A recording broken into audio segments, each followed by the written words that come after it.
Cuckoo, cuckoo. Yep, that sounds right, and we are live. All right. Welcome back to the Call of the Hunger. Last time we left off, you guys dipped your feet into the namesake truly and thoroughly, discovering a peculiar hunger within yourselves. And also, in peculiar circumstances, as there was a most unappetizing air to your guys' circumstance, as you were engaged with a rather, I would say, rough around the edges fellow who is busy torturing and cooking something alive, which you guys didn't take too well to, as no sane person probably would. However, you guys managed to stomach it for the sake of diplomacy, knowing that you guys got other things to deal with in this moment. However, waking for the next morning, you guys find yourselves with this insufferable hunger in you. One of you with a particular carnivorous appetite, which is alarming to say the least, given their ironically juxtaposed preference for vegetables before stepping into the woodlands. Well, yeah, I mean, it's like you're not really thirsty until you haven't had water. Mm-hmm. Now it's a meat-only diet. Oh, what is Going on that keto? diet? Yeah. Oh, yeah. Keto would probably work. Yeah. So, would that be? There are carnivore diet people. There is literally the carnivore diet. As we set off here, today is, I believe, let me scroll back a little bit. I've got. And I'm not the only one who's feeling that? Everybody's feeling that? Or You're the only one that feels particularly carnivorous, but I know I have a trait that's like the call of the hunger. Yeah, faint hunger. okay. So as we start off here, you are on day 16 of 28 on your ticker, which makes it, the day is, what is that, 13th, it is the 13th Twillet and 8? I think that's right. Yeah, the 13th Twillet and 8 is the sake of the year here. Anyways, Ashara, you're shaking everything. It's okay, baby. You're itchy. You're so itchy. Just, don't lean against the desk. With that being said, the timer is set. Your guys' goals are, for now, in line. And last time we left up, we left the drunkard Wallaby back at the Bracket Bash as well. So waking up and gathering today with the mindset of this place not being as mystical bird singing as you guys recall it. One other thing that sets in mind is not only are you finding yourself up at Ravenous and with this oppressed feeling of something not quite magical, not quite a sickness, but almost like a humid fever to this place. You wake to even a lack of daylight, for you are in the feeding grounds with 600 feet of foliage between you and the top of the canopy. All right. However, casters, there's a unique bonus to this. You don't wake up drenched. It is, while water is making its way down to this layer of the woodlands, it is at this point found something to ride, whether or not be a stream down the side of a tree, to gather here. So instead of there being this mist that is constantly drizzling you guys, you wake up dry for once, and it is a little bit easier to get in touch with whatever deity or whatever source of magic, be it witchcraft or channeling, that you latch into. All right. Scene is your guys. So we woke up, and we're still with Mr. Very, very pleasant, very friendly. Mr. Yep, Hanubo. Anubo, the very nice man. Okay, he's still not willing to go home. We needed to get him to go him. Wait, did we need him to go home? Or do we just have to tell her that he's alive? She seemed more keen on getting him to come home, but she was worried he was dead. Does she know how much of an asshole he is? She's dating him. Well, I mean, I don't think that's that's quite enough. I have women friends. Yeah. Yeah. All right, I well, think the idea that was... We can tell that he is acting peculiarly. Like, he's not just an asshole. Like, he's on edge and has a bit of a fever to him. And that's why we tried to dispel, or I should say Wretch tried to dispel any kind of curse or bad juju. yeah, that didn't work. Yeah. Do you have, Yeah. You tried both things. So you tried something on me and you tried something on him, right? And neither really Yes, seemed to... yes. Mm, I no tried to other- dispel him of magic, I believe. No, I tried to dispel him of a physical ailment. I tried magic on you. Neither worked. Okay. So, Wretch at this point is pretty convinced this guy's just an asshat. I am too, honestly. Like, I don't know, because, like, in my medical opinion, you know, it was like, well, it's not physical, it's not magical. Could just be his shitty personality. Yeah, did you do a test to figure out if there was something? Sorry, I'm just trying to remember. Like, or if it was just kind of... We confirmed it wasn't those two things, but I just don't know if you saw anything off about him in a medical examination type thing. Nothing that it wasn't literally just listed. I mean, he was feverish and kind of crazy, but he can't, like, I don't know. Mm-hmm. It wasn't like he was poisoned and that's why he's being all crazy. It just seemed like this is old man Jenkins down at the pier screaming at the seagulls. As you guys wake and gather, how do you guys converse with yourselves? First of all, the first one to wake is Emery. And with you wakes Hanubo, who goes out to scavenge for more supplies, stoking the fire that he has for this profane creature. Do you have any more of this meat? Referencing this creature? Like meat in general. Any more meat? Mate! Flesh. You're asking if I've got rations to spare? I can trade. I'm just Yeah. As a matter of fact, picked out a rather large mammal the other day. Dragged it back. We've just been throwing some on every now and then with the fire. okay. Yeah, I've been eating corn for like 10 straight days now. Just kind of looking for a change of pace. Well, mi casa e su casa. He goes, you're gonna have to cook it. Most of it's I've been preserving most of it raw right now.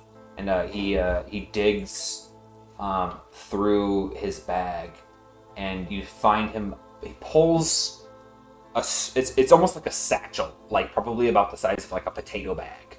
And it's got a hard ring around the edges of it. But he undoes a drawstring and reaches in, and he pulls out raw meat that has been cut almost like it has been field dressed and then rendered off of or not rendered, but removed from the bone, deboned. And he hands you what appears to be some sort of tenderloin. Oh, lovely. Um, and here, do you want to trade? Or you? No thanks on that corn. That's a bit old. That's And, fair. but That's go ahead. fair. Go. You know what? As a matter of fact, I'll take it. It's good stock for traps. He takes your corn. Mm-hmm. Fair trade. Fair trade. Here's 1 ear of corn for your tenderloin, sir. Oh boy. He starts cutting it off of the cob and basically getting it into a little pouch with his trapping gear. And everyone else is waking up as the morning progresses, feeling famished. Yeah, I'll keep on the response train here. You guys go ahead and lead me into whatever you're gonna get yourselves into today. So, is Dingus Pingus still around, or is he off getting firewood? He's gonna be in the area, but not like. If you'd like to wait till he's out of talking range, that's definitely something that would happen throughout. No, I was going to throughout talk the to morning. him. Yeah, he's within talking range. Like throughout the morning, he's gonna be coming back and like bringing supplies back and forth. So like if you whatever you guys want as far as an opportunity for conversation. All right. Well, I'm talking to him when he next comes past me. Okay. So, you got the thing. When are you gonna, I kind of like make a cutting motion across my throat and go home? Well, as it stands, can't really leave this script gate unguarded until I know for sure that the adults have been taken care of, that there's no more children coming out feeding them. So, might as well keep this guy here. Well, yeah. Definitely can't let that thing loose, but... So you've been... correct me if I'm wrong, but did you track the children back to the parents? Yes. Or have you been guarding the script gate for a while and that happened, I guess, parallel? Karn, or whatever that god's name was, eating the children. I tracked these creatures back to the script gate maybe a twillet ago. Cinder coming through before I chanced them. I see. And like you said, these creatures have a very, very high metabolism. They must, for the nearly instantaneous regeneration that they experience. So it shouldn't take that long for the parents to die, because they can't eat or drink without something being brought to them, right? Yep, that is absolutely right. This one, but judging by the burns, is going to be withering out in the next day or two, hopefully. But as you can see with some of these marks, some of the smaller ones on this trail back to the cavern, the young were bringing game back. And these are smart creatures. Who's to say that there aren't a few more children within, snuggled within the bosom of their parents, waiting for me to leave, to go back out scavenging more? I'm certainly not going in there to find out. That's very, very wise. But That honestly tracks. well, if Cinder, he or it, not sure if that thing is gender, Cinder killed 5 or 6 of them at the same time. It sounds like they're pack hunters. Yeah, I haven't really had the opportunity to find out, but fact of the matter is I would barely be able to manage one. I don't even think I would be able to manage one of these alone. Let alone the store of them. Totally fair. This thing's As it stands, if there are more in there, the only thing keeping them out keeping them in is a fear that predators like Cinder are still walking about. Oh, this is just a theory. So far, I've killed a birdman and a manticore, which is very different from whatever these things really are. But it sounds like the parents had a litter of 6, and they are pack hunters by choice. They have an extremely high metabolism, and as required by their quick regeneration. So, I mean, are they going to expend the resources to make more babies? Who knows what their gestation period is? You're absolutely right. These are things that I'm using this time to gather. But at the same time, I recognize that this thing's cries of pain might be just the only deterrent to keep those babies back, if there are still some in there. Yeah. I'm just spitballing here to try to help. I mean, whatever's going on in that cave is well beyond the knowledge of a half-giant warrior.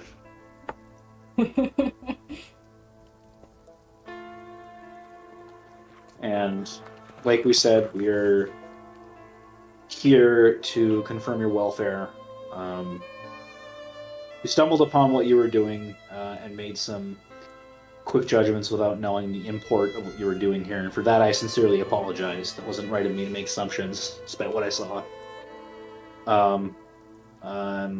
Yeah, we just wanted to lay it out clear that we're only here to check on your welfare, and we can't make you do anything you don't want to. We just wanted to make sure that you're alive and well, and that you'll come home eventually. That's all.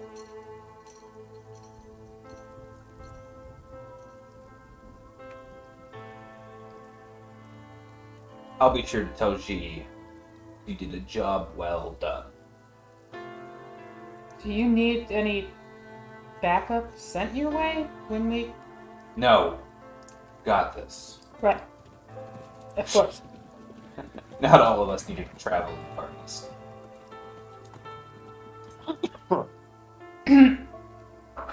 Right. Well, I So believe you pleasant. had some trees to hunt or something along those lines.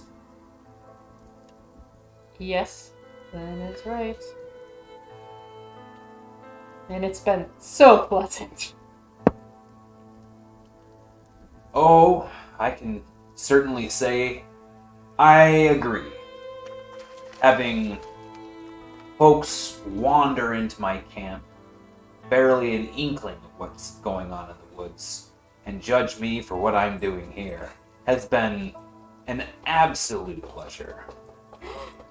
But feel free to mosey on and take care of whatever abstract heroing you guys have in mind that satiates some middling sense of reward and achievement in your lives. Will do. All right, see you later. And tell G, if you're back at the Bracken Bastion, that if we've got heroes, adventurers coming through, there's profane out there that need to be hunted.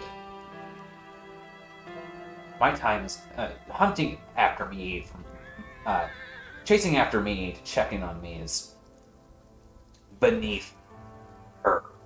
It's beneath the Aetsuelu. And honestly, it's far beneath our goals in this world.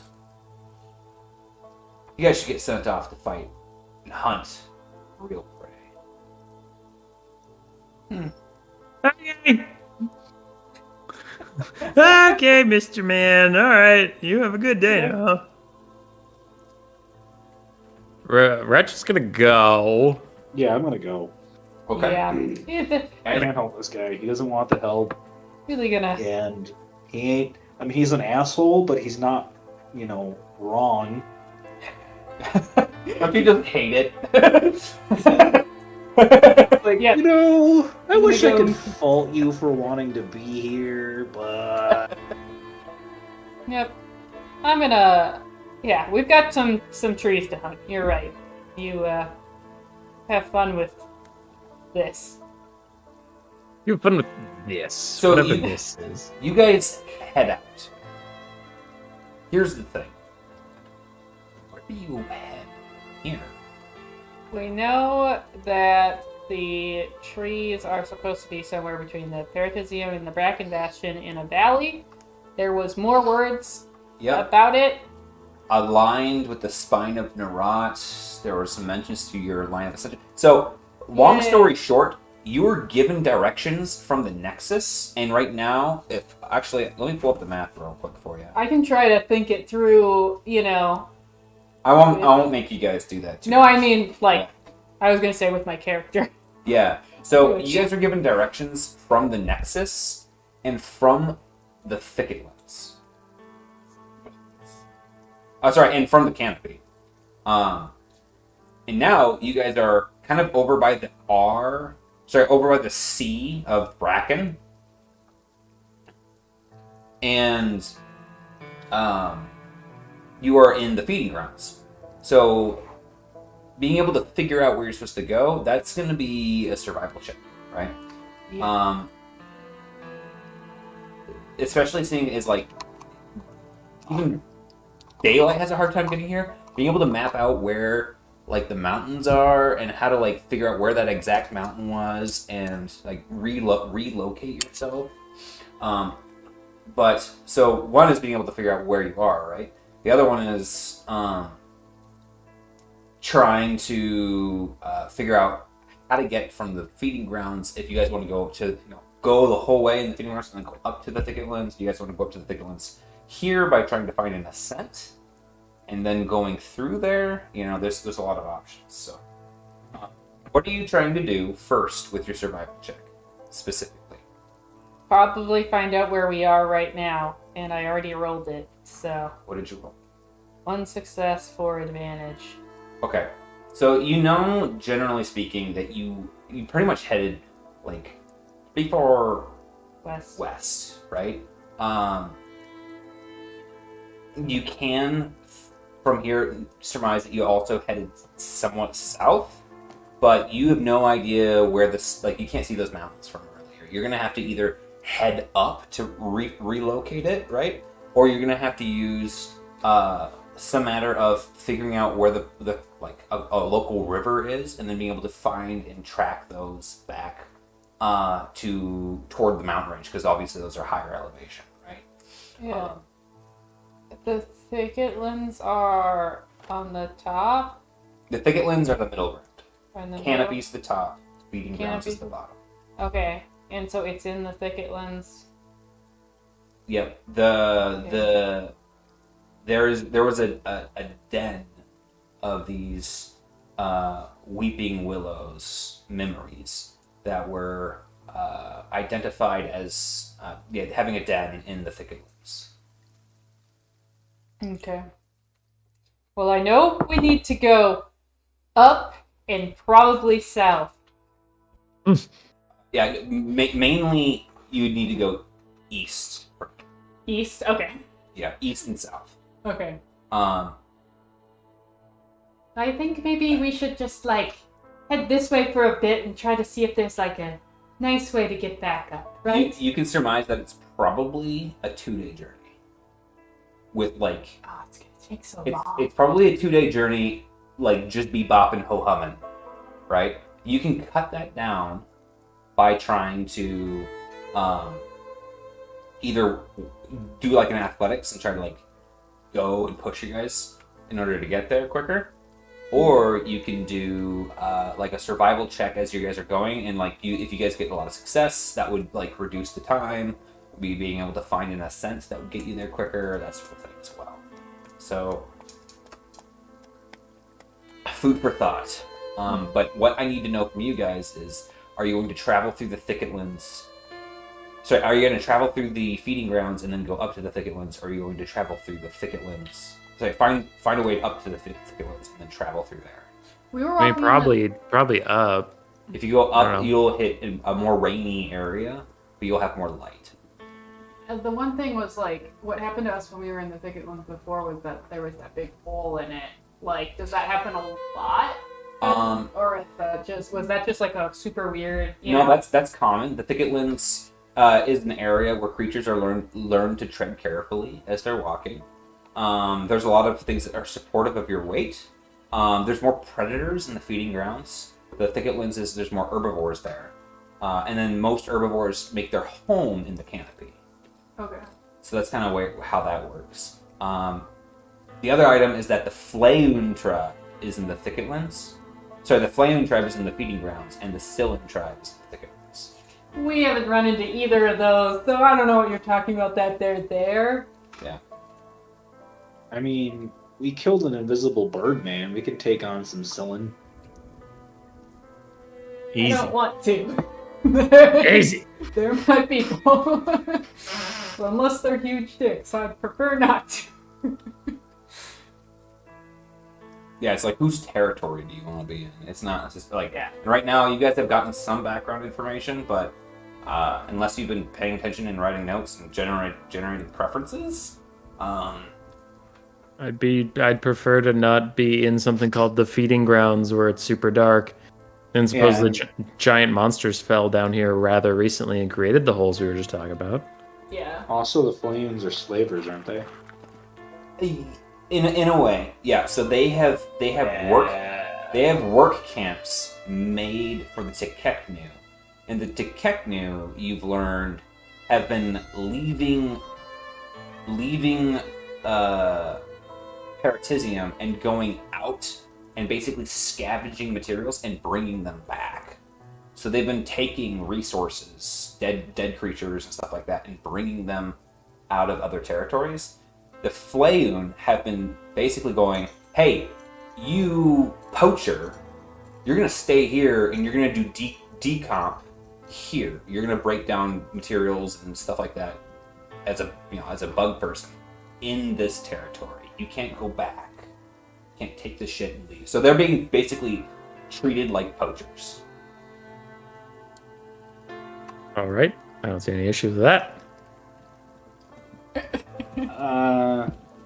So it's complicated, but I mean, tensions are high. There's kidnapping involved and forced labor. What does it say on the gate? Arbeit macht frei? Oh no. Yeah. Rounding up a group based on supposed crimes and their race? Wait, are they on the feeding grounds? The Fleun are on the feeding grounds. Okay. They're responsible with like the cycle of life down on the ground floor, which is where all the dead shit lands, right? I mean, Samuel Christensen seems to think we should go through the feeding grounds, so maybe we should do that. Ooh. Jeremy also seems to like it, so maybe we should go to the feeding I grounds. think they just want to see us die. They do want to see us die. It was really exciting when Emery got impaled and then came back to life. Like, ooh. So they just wanted to keep doing that. Hey, to be fair, that happened in the Thicketlands. Yeah. That's true, but Mm-hmm. I wish we had time to go back to the Bracken Bastion and get my headdress. I feel like that would send a very strong message. Yeah. Feeding grounds. Feeding grounds. Feeding you grounds. changed your tune real fast. Look at these people The voices swaying. in my head told me to. We'll go in the feeding grounds for a bit, and then we'll head up when we need to get like more precise with direction. Okay. Is it faster in the feeding grounds? Yeah, you don't have to pick your path as much because you don't have to go from branch to branch, right? Oh, like, that's it'd be true. like, this branch heads southwest, and we need to go south, so I guess that works. And then I'm going to pick this branch, so that's what you're like, and that's what the odds of like you falling through a big leaf by accident, that's where that comes from too. Yeah, falling to our deaths, unless you're Wretch. Ah, Yeah. Challenge. I'm difficult to kill. Okay, so you guys are taking the feeding grounds. I'm going to have one of you do whoever takes the lead will do a survival check to push yourselves. I need to know what kind of pace you're setting, and if hands up. You're determined. What's the pace? Oh no, I was saying I was leading. Sorry. Okay. And I'm feeling restless, and I just learned a lot of cardio on my last level up, so I can go fast. I can go fast this time. Okay. Are you Right. bringing your summon? I am not. Okay. I know that this place is like 2 days away, so I'm not gonna like take my summon because it's stressful. Okay, I need you to give me a survival check. Sorry, is everyone else okay with Emery booking it? Yep. Yeah, totally. Oops, actually, 2 success, 4 advantage. 2 success, 4 advantage. Okay.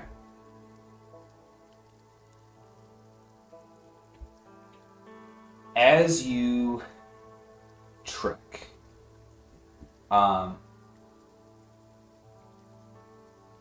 you're making good progress, right? Like you're like, yeah. I need everyone to give me an athletics check. Oh, I can do athletics. Not business for me. Ron, but no upgrades.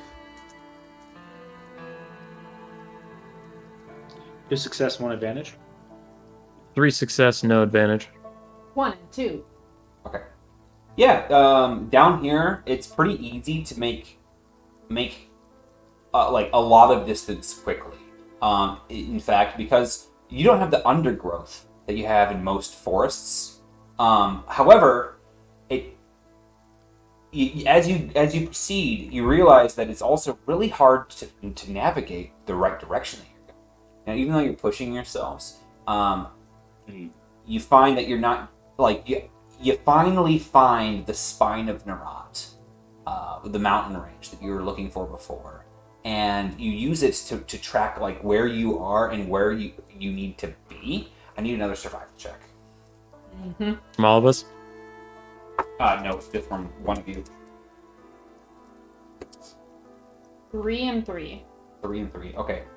You are able to figure out where you are, and judging from that, you are able to identify where you need to be. Okay? So you're gonna be able to like make a true sure path from here, but your previous running around unfortunately didn't get you very far. Even though you're traveling quickly, you failed the check to be able to go in a sure path. Unfortunately, you got a little bit turned around with the lack of like a sun or suns moving around and being able to like figure out which way it was actually due west from here. Okay. And so for the first day, for the majority of the first day, it's about late afternoon, and you realize, oh man, like if we really want to make up time, now we can, but we've already squandered some time left. Okay, so you can continue to push from here, knowing kind of where the mountain is in relation. Okay, and if you choose to press into the night, I'm going to need a survival check for you to be able to identify stellarium constellations in relation to the spine of Narat, because you won't be able to see the spine of Narat anymore. Right? So knowing that it's about 2 o'clock in the day, you've probably got about 2 days of travel. Sorry, about a day and 6 hours of travel in order to be able to get there from here. What would you like to do? Keep moving till we lose daylight. Are you guys cool with that? Yeah. Okay, go ahead and give me another. Are we able to? Do we want to go up now, or do we want to stay in the feeding grounds? I mean, We couldn't navigate the feeding grounds. That was an issue. If you guys go, you'll have to find an ascent to go up, or you'll need to climb. And I had a lot of luck with tree climbing. Can we look for an ascent as we're going? You can. There is. Yeah, go ahead. Yeah, that's definitely an option. There will be better ascents, and there will be. But if you would like to set a story point in your travel, that's always an option in order to be able to conveniently find an ascent. Okay. You'll just have to let me know about how close you would like to be in order to be able to, like, if you want to set a story point right before you get there, or if you want to like to spend most of your time in the thicketlands. Keep in mind that if you go up to the thicketlands, it's going to be ziggy-zaggy to try to get the rest of the way. Yeah, let's keep going for a bit. Okay. So I need everyone to give me another athletics check as we make it toward twilight. Athletics, yes. Let's go. Oh, fuck. 0-2. 1 triumph, 2 success, 1 advantage. Yay. 1 and 1. And we did 1 triumph, 2 success, 3 advantage? Okay. Ilya's doing No. What? 1 triumph, 2 success, 1 advantage. Yep. Ilya's doing great. He's moving through the night, but unfortunately... Do anything. It's kill and get the hustle on. Unfortunately, the other 2 of the party are getting breathless as they move. You guys each suffer 4 strain. Except for Ilya. Hell yeah. Ilya, how would you like to spend your triumph?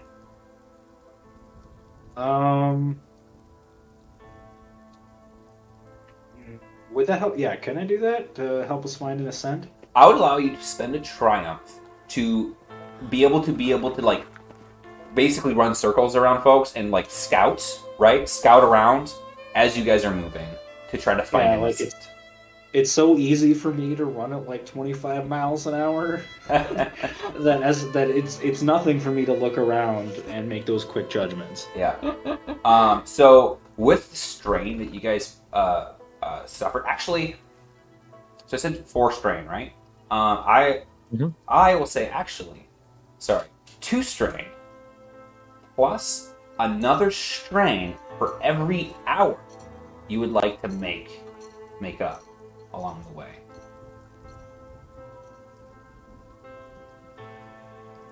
Actually, 2 strain for every hour you'd like to make along. Otherwise, that would be ridiculous. I'm cool with taking 4 more strain. Yeah, I could take 4 more. Okay. Okay. Gain 2 hours. Gaining 2 hours. Okay, so it's about 7-ish at this point, and you've covered. You've got about a day of travel left. Okay, so if you push it, if you don't push it, you could potentially get there by evening.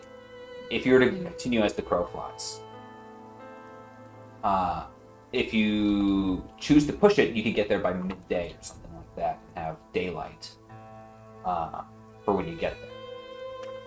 I mean, I can push it. I can push it harder, but I don't know, Austin, your feeling. I was at 0 strain before this, so if we take 8 right now, I'm at half, but I'm fine.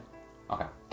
Okay. Ilya, you can, for your triumph, you can spend the triumph to find a ascent anywhere within 2 hours of where you guys are at by nightfall. So you can be like, I scouted 2 hours ahead and there was an ascent that I could see, right? Or you can say, I found one along the way. But seeing as this check was for travel through the feeding grounds, I'm going to say that like it would have to be within 2 hours of your like where you guys stopped. Otherwise, the travel's going to get weird. Okay. Yeah, I would say it would be... Because if we want to make up 2 hours in the feeding grounds, then I would say it would be kind of the outskirts of...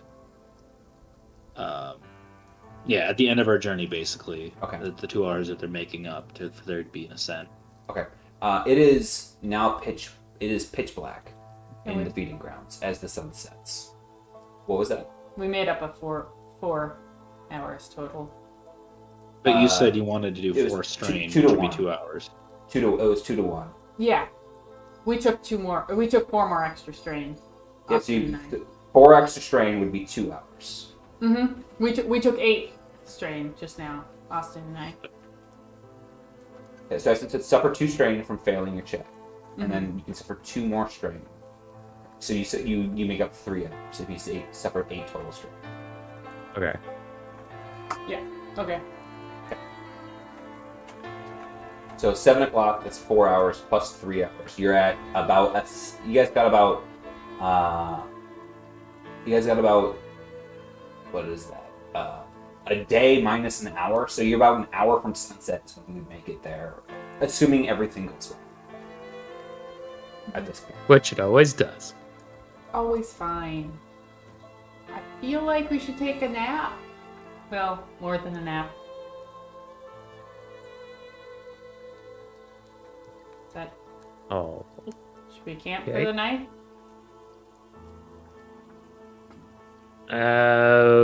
We can.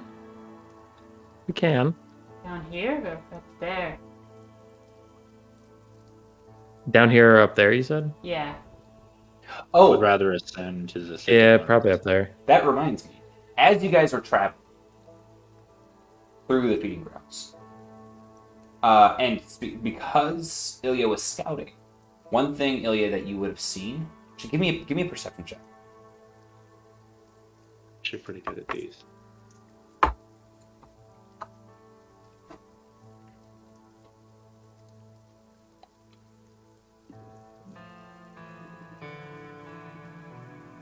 Is success for advantage? Okay. One thing that you hear as you guys are traveling is you hear a chorus of howls Oh, God. in the far off distance.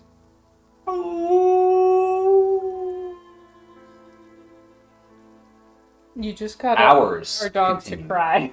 Go by as you guys travel through this area with sweat pouring down the side of your cheek. Ilya, you hear a scuffle. And you see almost just silhouettes in the distance in here. Through the dim lighting, you see figures. Maybe 7 or 8. Heading east. Is that in our direction? East would be parallel, but at a pace faster than the ones that you guys are setting I'm impressed. as you guys buck. I'm gonna let the party members know that we have people ahead of us. I don't know who or what they are though. They might be the Sloan. We love the flame. Give me another perception check before you convey some of that information to see what details you might be able to gather from them. So they would have been ahead of you, but not directly in your line. Like it would have been like 100 yards or more parallel and 100 yards or more ahead of you at one point or another as you're traveling. For success. Ooh. Oh, he is gonna figure out what the fox does. Hey, that was a throwback. That was for Jared. At one point or another, you see one of these figures scuttle along horizontally and leap, hovering in the air from one tree to another tree. Almost, and the trees that I'm talking about are like is bigger than a house wide, right? So it hovered along the length of it. You can assume that they are, so they're humanoid, they're bipedal, and some of them have flight similar to like that of a chicken, right? Like a little bit more than a hover, a little bit less than a flight. Oh, like a techno, a little bug person. You not bipedal. don't have very similar experience to them, but I wouldn't say that's not wrong. I wouldn't say that's wrong. Okay. That is an can we take assumption we make. Quick break. I have to use the bathroom. Mm-hmm. Okay. Yeah, it's absolutely fine. 6:50. We'll get back at before just at 7. I'm gonna top off my beverage. Okay. I guess I'll go grab something to drink too. Okay, goodbye. Yep. What?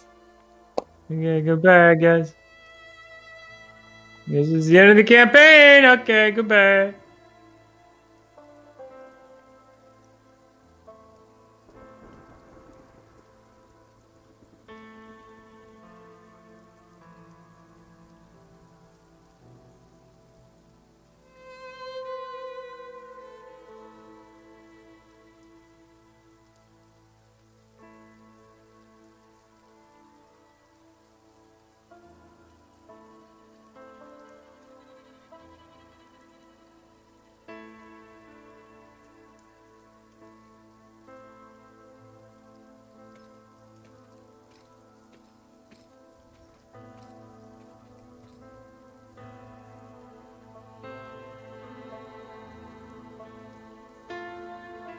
I love you too, Samuel Christensen. Sammy.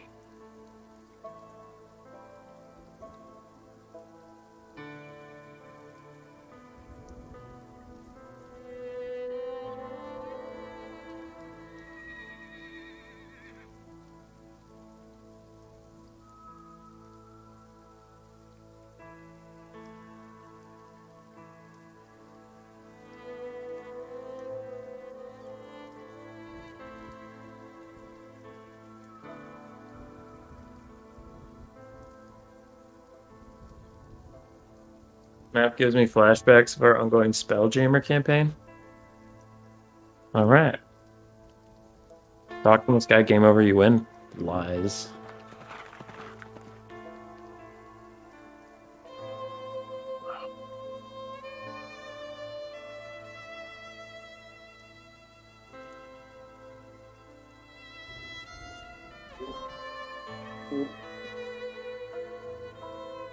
Sorry. Oh. Now you can. For those of you who are so generous in watching us in our antics, we just got past the YouTube threshold that allows us to finally make posts and polls. So if we have a situation like yesterday where we have medical situations that require us to reschedule, I can actually now make a post saying we need to reschedule and notify you guys. So thanks for your support. Woohoo! Is this when I'm supposed to say something about smashing? I don't want to do that. No. None of that. That's fair. None of that. Oh. Do you have Dustin, you back? I haven't heard of Dustin being here. Okay. It has been all silence. Make a poll. Start a poll. Yeah, that is awesome. Alright. Make a poll about the schedule.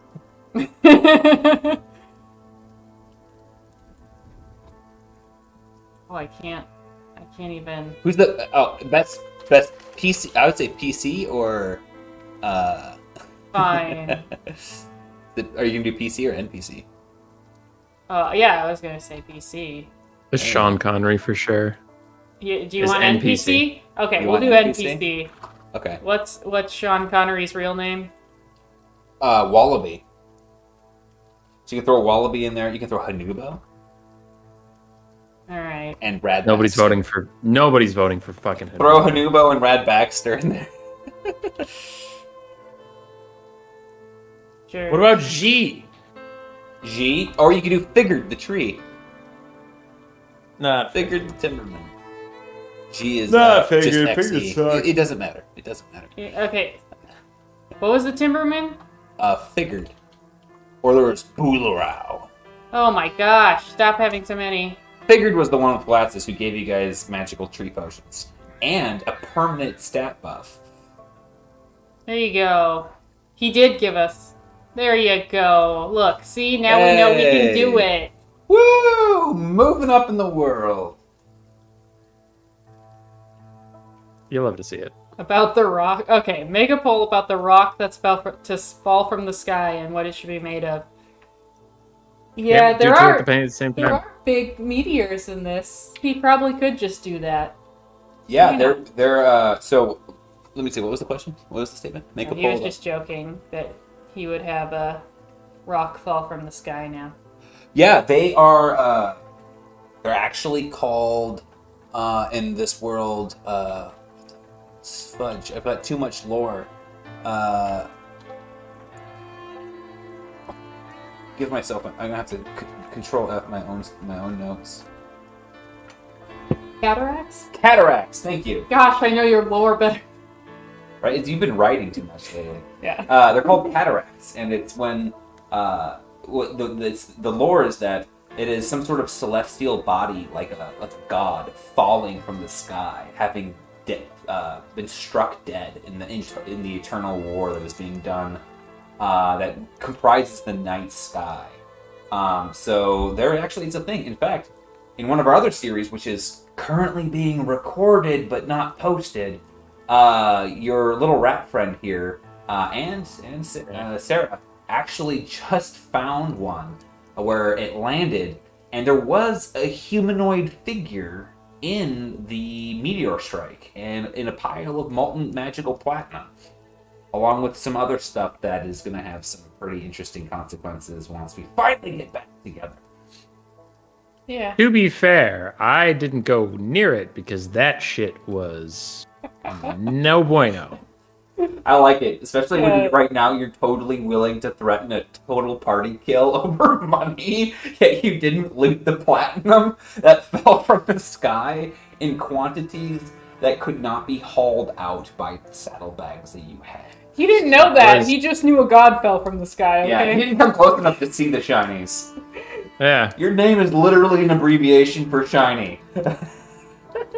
Not when And the shinies are potentially a god. I don't fight gods on my character sheet.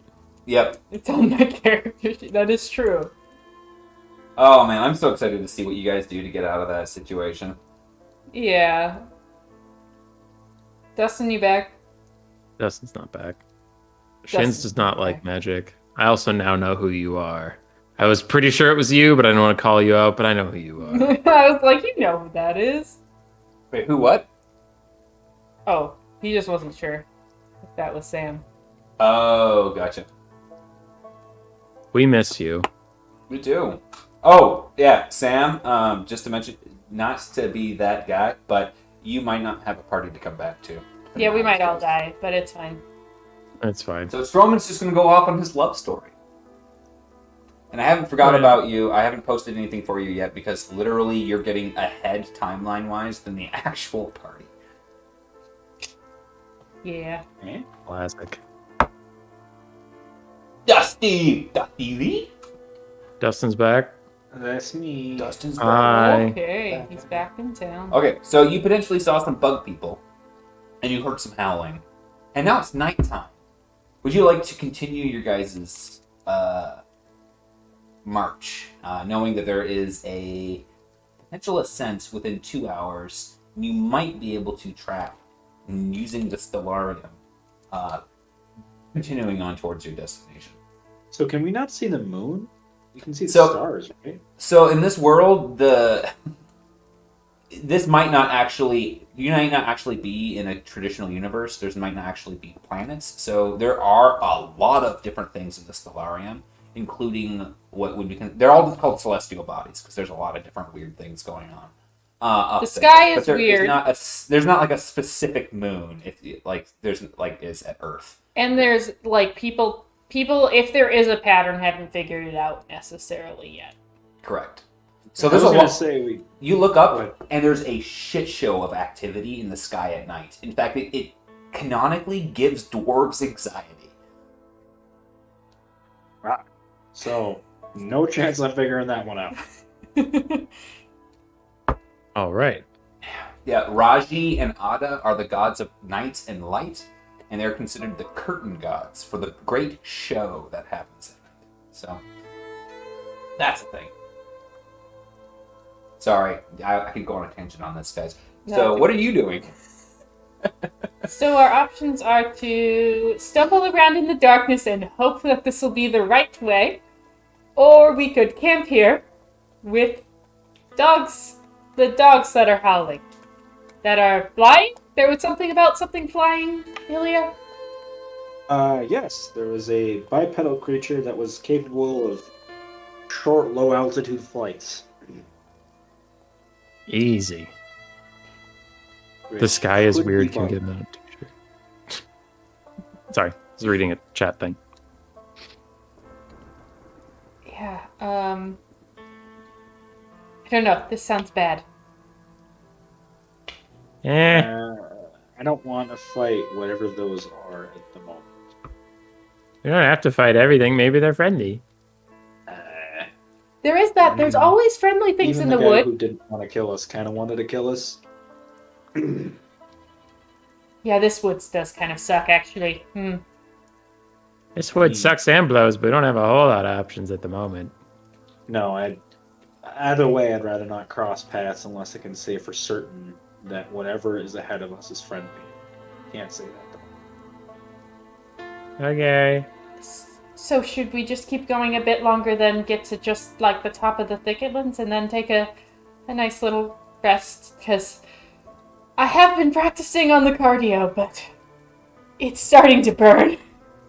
Yeah, I think we should. I found an ascent, and when we get there, I think we ought to use that and rest in the thicketlands where things are less murderous. All right. Okay. We're all on the same page. I'm gonna keep pushing on then. keep going for just a bit longer. We'll be fine. I'm sure I won't lead us in the wrong direction. Okay. I need you to give me a survival check. Okay. And now, actually, I'm gonna have everyone roll a survival check Okay. as you navigate. Oh, shucks. That's not good. Well, I got 3 and 3. I'm not really good at survivaling. I don't know. You're by far the sturdiest member of our party. I'm sturdy, but that doesn't mean I'm good at survivaling. Hey. 0-1. 1-1. 0, 1, 1 and 1, and 3 and 3. 3 and 3. Okay. You guys keep on trucking towards the ascent. And as you guys continue on, you hear the howling again. Closer. This time.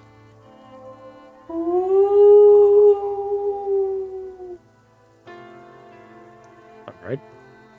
And stumbling along in the muck and the mud, you continue. And then you hear it. Noise. The noise of movement behind you.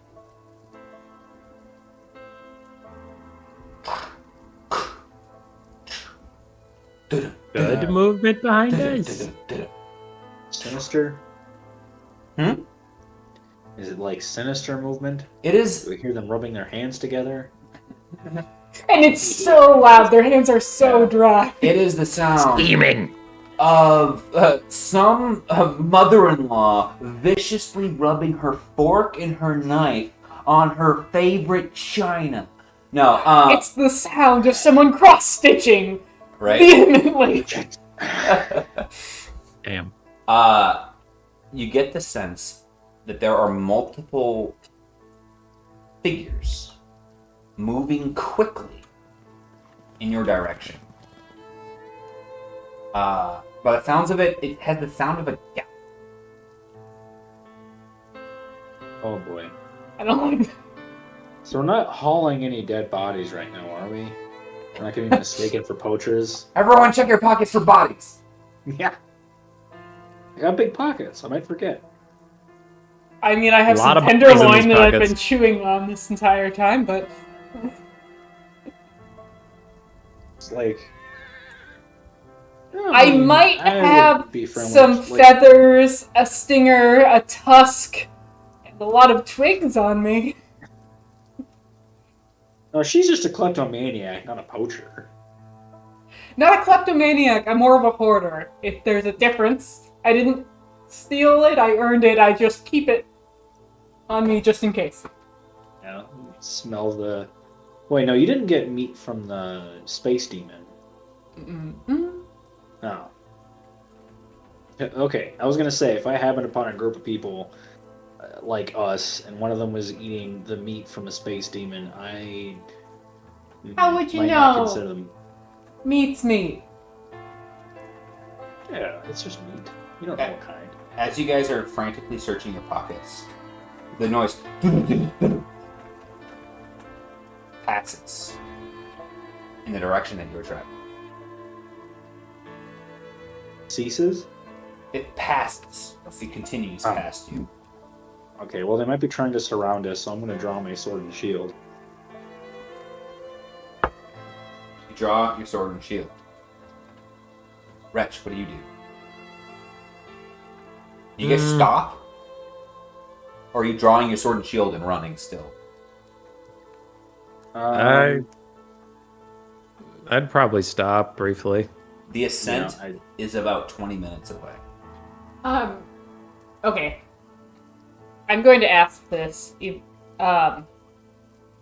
Woolund occasionally have hooves, right? You're Yes. saying this sounds like hooves? No, it does not. It sounds like galloping. Galloping. Like the Like more like... quadrupedal. Okay. What if it's two women skipping side by side? So quickly. You know what? Yeah. Give me a knowledge nature check if you would like to understand what you're listening to. I want to stop and try to listen to it. He's pulled out his weapon, Yeah, give me a but knowledge. I'm kind of Give me a like... knowledge nature check.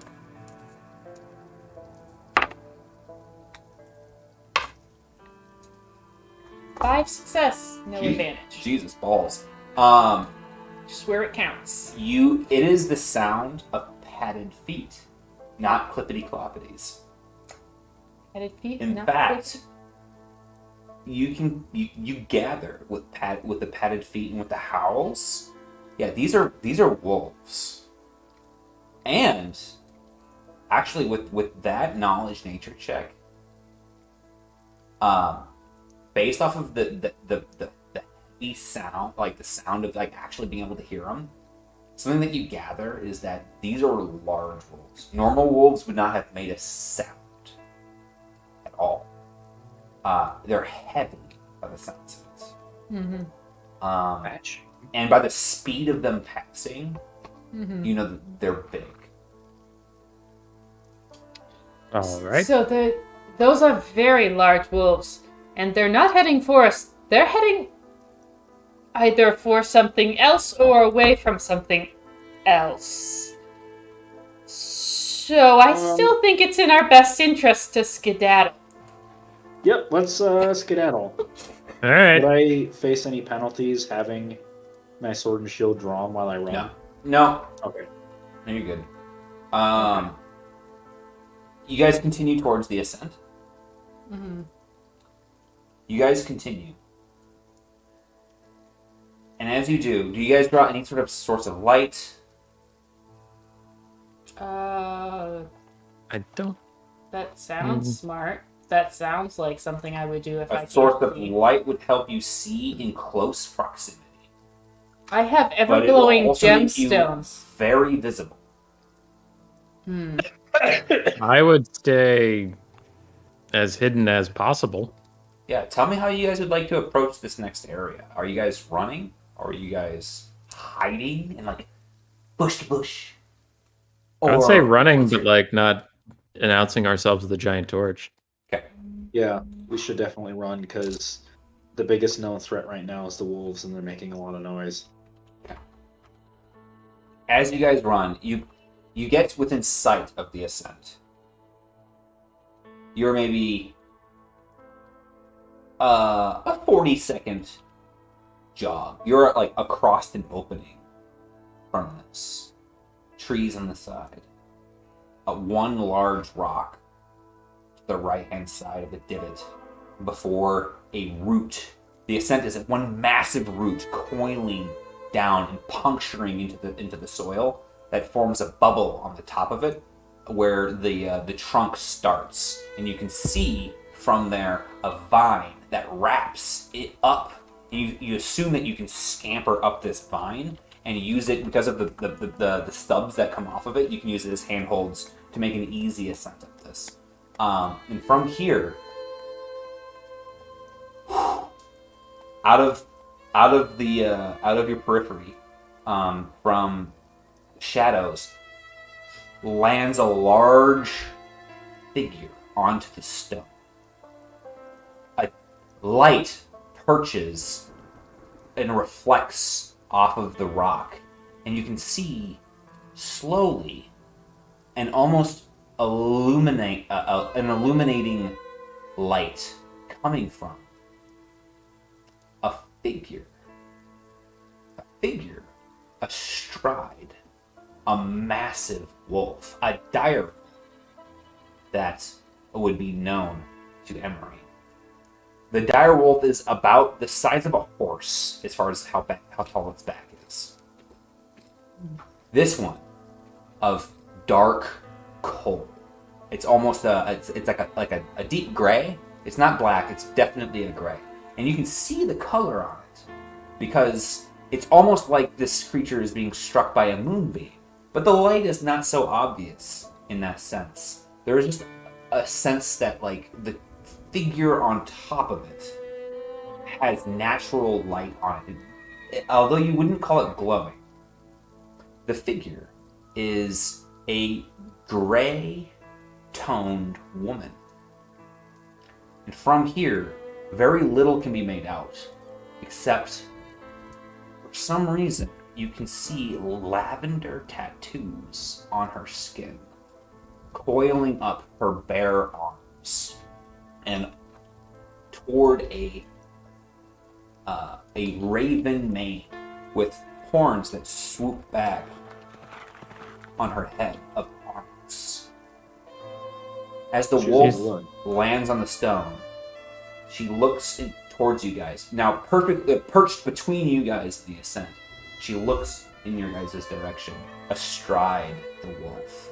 Not threatening, but certainly imposing. Well, I ain't in the mood for this shit. Does she see us? Howdy, who goes there? Oh yeah. Hello. Sorry to intrude. We're just on our way. Don't mind us. 1 second. I gotta get the right tab open. Lovely weather we're having. It's nice to meet you. Good day. My name is Emery. I hope everything's going well for you. Quite a day for travel, huh? Oh, is she still not answering me? I just continue to make nice Minnesotan things to say. You're not Minnesotan. You're an elf. Well, we sure did need that rain, huh? Oh yeah, it's been pretty wet there, hasn't it? So, first of all, when you guys choose to speak and hail her from across the space,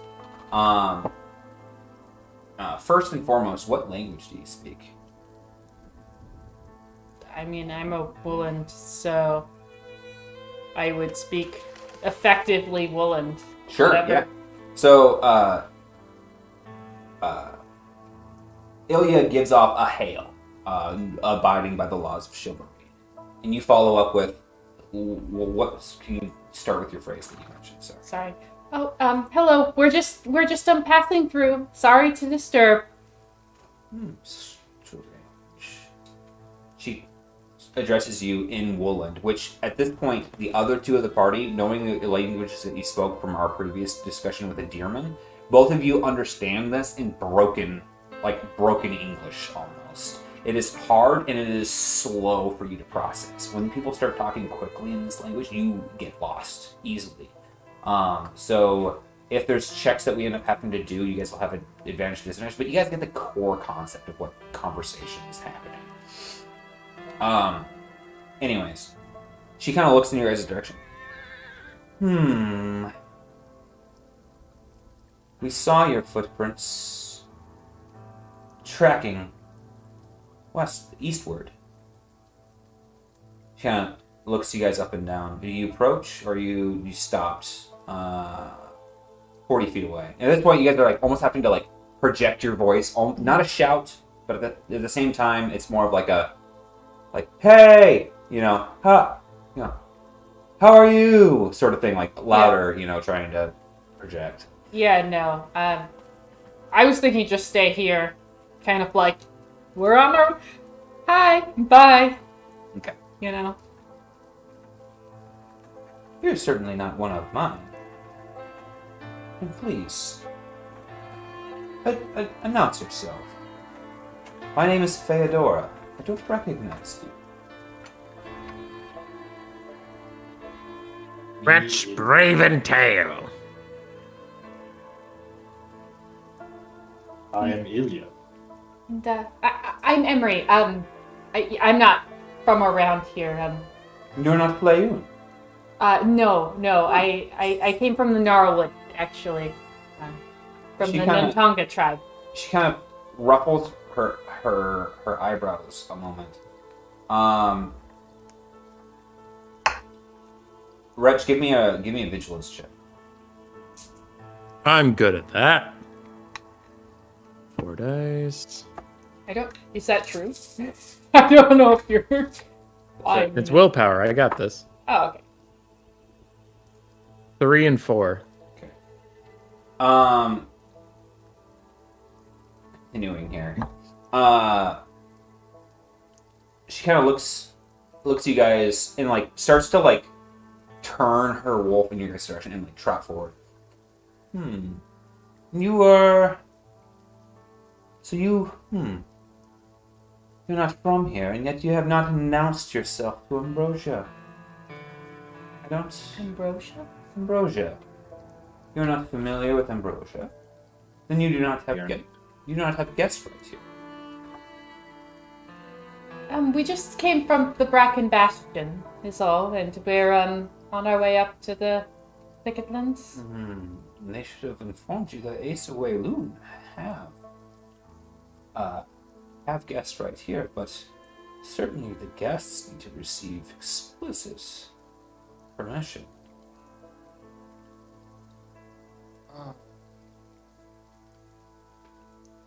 Where is your taker? No, we were never made aware of this or warned of it in any time that we mentioned your tribe. Can I? And there's only 40 feet between us and getting out of your hair rather permanently.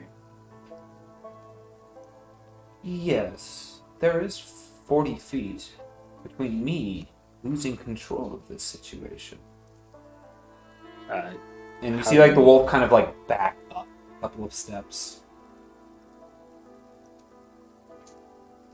Let's go. This is all falling apart. Hold on. I mean, You. you're not really losing control of the situation, though, right? Like, once we leave the feeding grounds, it's not even your situation anymore. If we go up to the Thicketlands and get eaten, that's our problem. I mean, it's no longer about guest right or not. Curiosity has me piqued. What does a northerner, two nonetheless, journey such a perilous trip down and into our borders, through the Deerman tribe, with a braven tail? Hey, how you doing? What do you have to do in my territory? You may be out of my hair momentarily, but the question begs, if you have the Sillans' permission to be in their lands, why wouldn't you stay there? Geographic simplicity, that's all. Yes, geographic simplicity, and yet you do not take care for political complexity. It is not a safe time to be in the woodlands. Nay, it never is, but now I have to be wondering, what would the Deermen have to allow you through? What purposes would outsiders have in the bowels of our territory, if not upon the aid of the Deermen? We have. So you're asking what ulterior motives we might have beyond the fact that it's faster for us to travel through the feeding ground. And we have spoken to Watanda last of this Deerman tribe. We've spoken to Bigard, and everyone's been very pleasant so far, very nice. But Deermen and Timbermen, members of Carnation and Thorns in my side. More importantly, thorns to my master's side. You have to realize, yes, traveling through the feeding grounds is not without its risks and is simple in some ways, especially to mine. But I have to be wondering what would make you travel into my land, if not. What is this through? Where are going? I know where you are from, but it does not strike me that you would travel from the places of the Gnarlwood down into our lands, if not to go to somewhere. And if that somewhere is through the Deerman tribe and not in the Thicketlands, then you have something to be done in the feeding grounds. Raventail. The thing where, okay, yes, we have an end goal, but it is not in the feeding grounds. It's just faster to go through the feeding grounds because there's a possibility of falling hundreds of feet to our untimely deaths if we go through the Thicketlands. Where are you going? Can I do, like, is there a way for me to figure out really quick if it would, what her gauge would be if we're honest about going to get, like, is there any reason why she would have an issue with the weeping, like, hunting weeping willows? Like, just from, like, a social of what I know. Give me a knowledge people check. Yeah. Because I, as a person, don't think there's an issue with that, but I'm worried I missed something. A knowledge people. Yep. 3 success, 2 advantage. Dude, these people have a huge problem with the memory trees. They have a huge problem with the memory trees, and a huge problem with the timbermen right? Because the memory trees are causing an imbalance to Mother Nature right now. That's why on the map there's that brown area. That's a marking of Carnation, the land of predatory foliage, and it is causing a huge imbalance to the ecosystem. So when you're like, hey, those guys who you were kind of like doing this with Tandu last, head of the deermen in this area. Oh, and the timbermen. Yeah, we're friends with them. She's like, okay, what are you doing in my area? Like, I get that you're just passing through, but you passed in and now you're passing back out. I want to know why you came here. Mm-hmm. She's getting up like you guys, like, being here is suspicious, especially if you didn't get permission, and you got permission from Watandulax to be there, and now you don't have an escort or anything like that in this area. So she sucks. Okay, but you're saying she has an issue with. I'm sorry, which tribe is Sorry, in the? she's Flayoon. Flayoon. Okay, and her group is responsible for everywhere the bottom floor. In the deep wood. The Deerman tribe is responsible for the fringe wood. That is the outer jacket to the whole woodlands, and is what like you consider like where normal forests are, not these massive elder trees. So she's like, okay, you guys went into the fringe wood. You got permission to be there, and then you got the okay to come into our territory, but like you didn't get my boss's approval to be here. That's what she's saying. She's like, I don't know if I can let you leave because you snuck in and now are sneaking out. Okay, so I'm just gonna go. Okay, I'm sorry if we miss certain protocols. We didn't realize. We're new here. But we're just going back up to the Thicketlands to there's these weeping willows that have gone sort of astray. They're not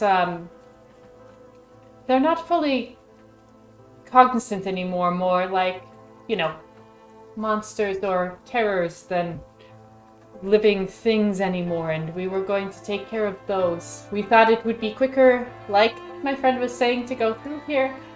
We meant no harm. We meant no foul. Our apologies if we didn't get proper permissions. We were just passing through.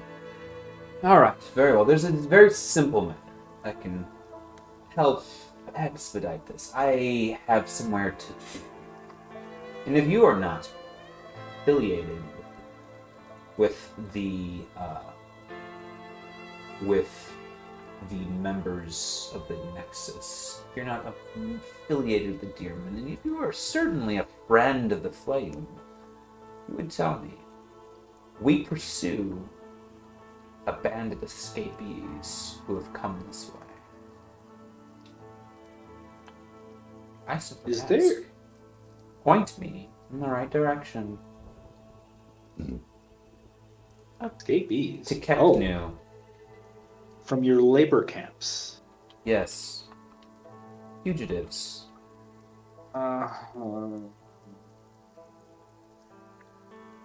What's deception? Deception is deception. You can roll deception if you'd like. Or you can tell me what you're gonna say and I'll see if you need to roll deception. I think they were headed parallel to us, maybe? But I stopped tracking them after I found this ascent. And how far would you measure that they have gone?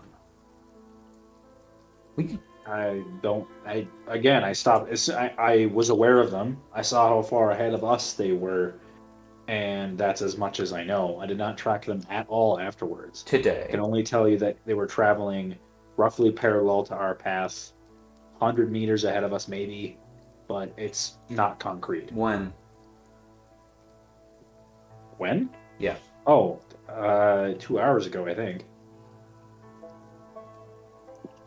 Very well. If you travel through the feeding grounds, I would suggest that next time you step in, you request to be taken before Ambrosia, so she can properly sort you out. For now, that'll do. I think this lady likes us. I think we're fine now. I think we survived this. We make nothing but friends in the feeding grounds. We should stay here. Everything's fine. Definitely not intimidated. You know what? I was totally okay with murdering her if we had to, knowing she's a member of the Flayun. You know. Ilya, you had a out of story side note. There was the Flayun knew something about Oh yes, your lead, like your personal story. That's all I know. I wrote it down a session or two ago. Yeah, I'm gonna ask Scary Wolf Lady. Have you heard of an elephant man with gold-capped tusks who came through here on a boat, the White Run River? I was told that if anybody would know who had gone through the feeding grounds, it would be the Flame. Give me a what's the check I'm looking for? Insight check. Or vigilance. Insight or vigilance. Social... What? Well, I have investigation interpretation. Sorry, yes, that's the same thing as insight as interpretation, sorry. Okay. Okay.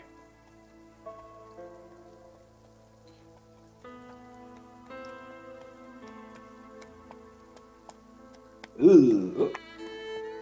Oh. 2 advantage. Advantage. She looks at you with a steely gaze. Of admiration. I'm so fine. She likes them tall. This is gonna go great. This is going well. Oof.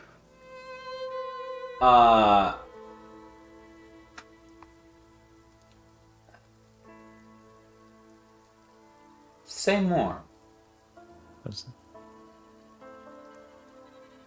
Did she wink when No, she I said didn't. it? Say more. Okay. In fact, what does this have to do with hunting? wild timberman memories? Nothing actually. Nothing to do with hunting wild timbermen, but I have a little information to go on beyond the description of who I'm looking for and where last he may have been found. I've asked others who are more aware of the woodlands, and they told me that the Flayon would know. And I figured while I'm here and I met a Flayon, I might as well ask. She let out a quick chirp. And soon enough, you hear. You see the wolf's ear kind of flicker as she does this, as you speak. And you hear in a moment.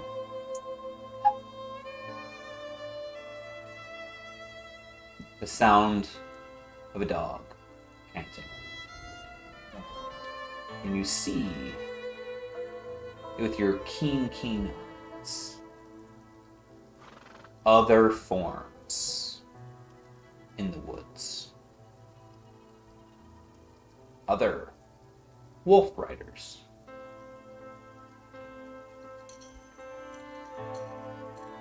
All right. I think I may have found another piece to our puzzle. Oh. Now, Oh, what does a ship from the south have in common with a northerner?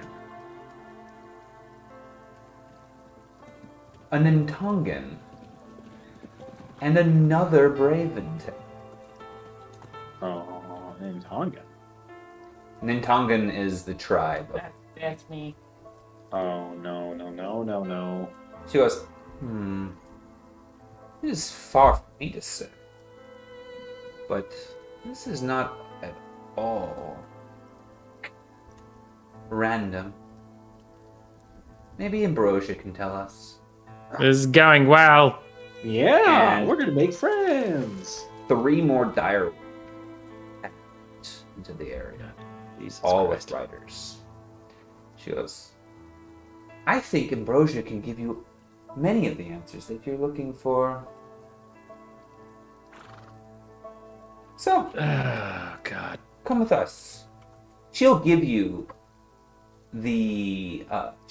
all of the. She goes, if you have information for her, then she can grant you.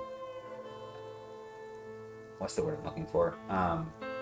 Clemency? She can grant you leave through the feeding grounds. And she can answer your questions about the strange mammal with the articulating snout.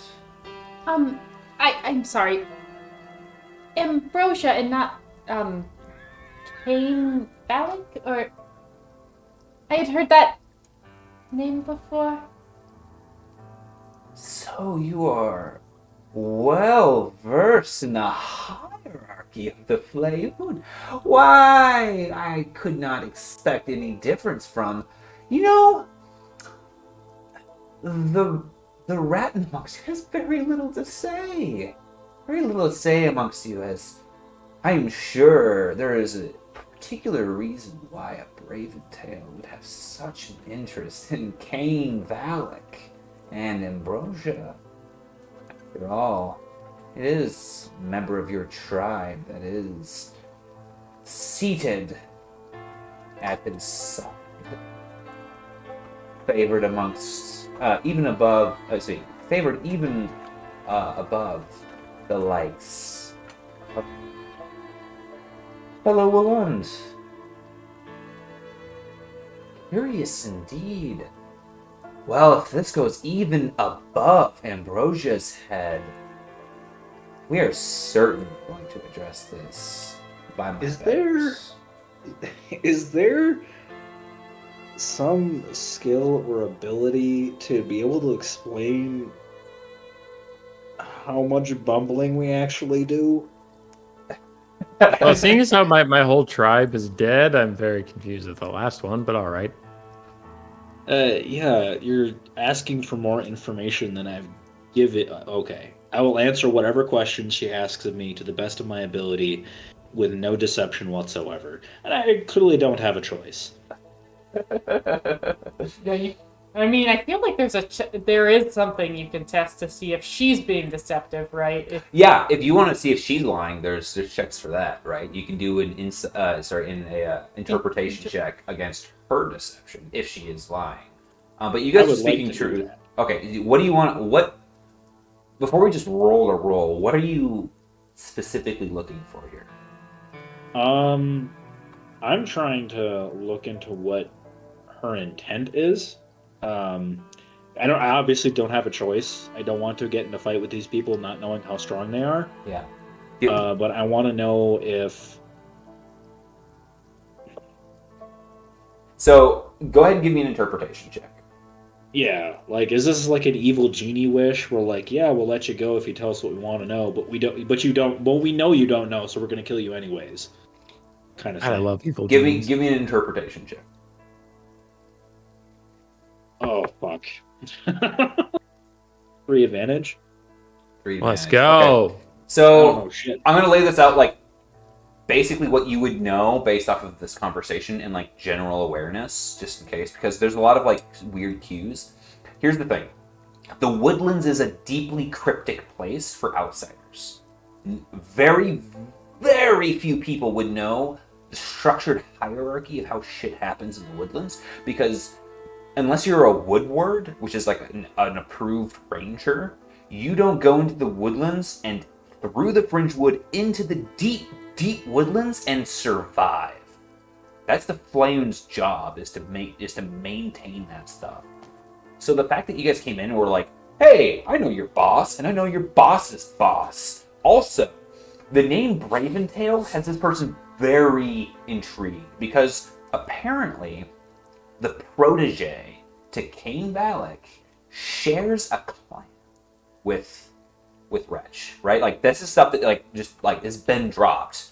There's an Intongan, which is a Deerman tribe that is a Woolland tribe that's not from this area, down here. And you are talking about a ship that sailed in from the opposite side of the Woodlands and never came out. So she's like, I just wanted to know if you were like spies for the Deermen, or if you were helping jailbreak these Tekeknu.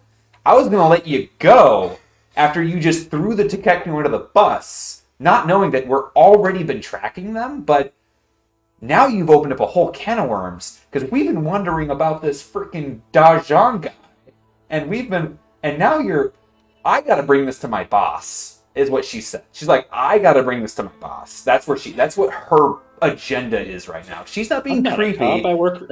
Yeah, she's like, you guys gotta come with us. Sorry, this is above my pay grade. That's what she said. Yeah. I'm not a cop, I just work for the president. Right? Yeah. I'm new in town. So he's not trying to trap you or anything like that, but you guys are like name dropping things that are like, you shouldn't know about that. You shouldn't know about that. You should.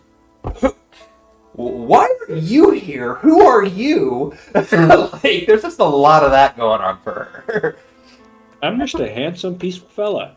We're just honest to a default. So at this point, she's going to insist that you guys come with her. She's like, yeah, you guys should come with us. Yeah. Yeah, sure, why not? We have great luck down here, so I'm gonna put away my sword and shield and go along very peacefully. Okay. I'm too curious to I'm run very away up into the interested to- thicket lens. Yeah, we haven't Fight my No. need. talked our way ourselves into trouble yet, so why not? Okay. We're great at talking. Very well. You can come with us, but I will ask for your arms.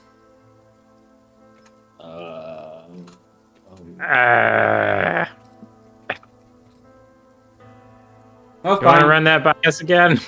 Fine. Keep them, but know that if you brandish them out of need, you'll be executed on sight. I would assume so. That's very fair. The feeding grounds are a dangerous place, and and she as she's speaking, she mentions a phrase that you guys don't understand, but it comes off as these people are jail keepers. The feeding grounds is like these guys are responsible. The reason why it's called the feeding grounds is that like herbivores are safe in the canopy. They go down to eat in the thicketlands, and that area is like dangerous, but not that dangerous. And when they go down to drink water in the thicketlands, everything's fair game. Carnivores run rampant around here trying to eat them. These are basically the jail keepers. Their job is the worst job of all. They've got to live in a world of brutality and make sure that things are running correctly, that things are dying the way they should die. So the phrase that comes out, Emery would understand, but it would come off to you guys as jail keepers. That's these guys' fucking job. You don't understand. I have to stand by and let a forest do forest things. It's so hard. Make sure trees stay in place. It's serious business. When some trees come alive, start eating animals, and then start reflecting sap onto you that make you feel remorse for damaging the trees, it can be an interesting job. Right. Totally. That's what I said. Got to make sure the trees don't move. Besides- There's a lot wrapped up into that. Besides, you saw what Cinder did. That's a tree monster? No, but that is something in the feeding ground. That is a god. Yeah. That is a god. Oh, Yeah, that is living god. Sitsamido. Just So slap some space demons around. they lead you guys into the night. How much strain would you guys like to take before? Actually, give me an athletics check, each one of you. Okay. Athletics. Something I'm great at. 3 and 2. Holy crap.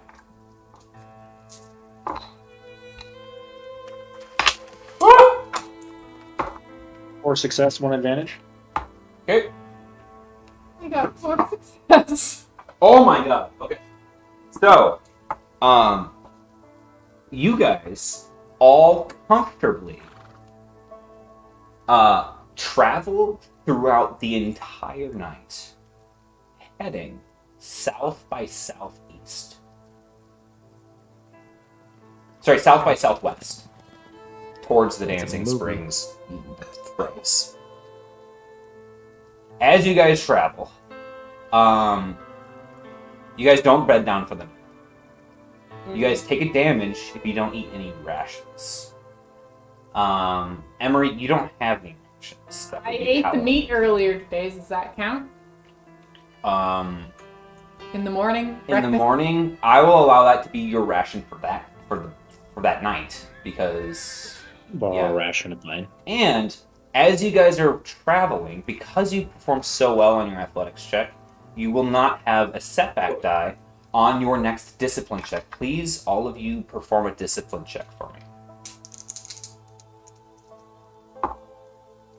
I am the most disciplined boy. You are. I got a triumph and 3 success. Holy shit balls. I got 3 3. 3 and 3? 2, and I was okay with that. Okay. You become irritable over the night because you don't sleep. But your hunger is not doesn't spread into anything more visceral than what it is. This blanket, this fugue of the restlessness does not deepen or touch your soul to a further depth. All right.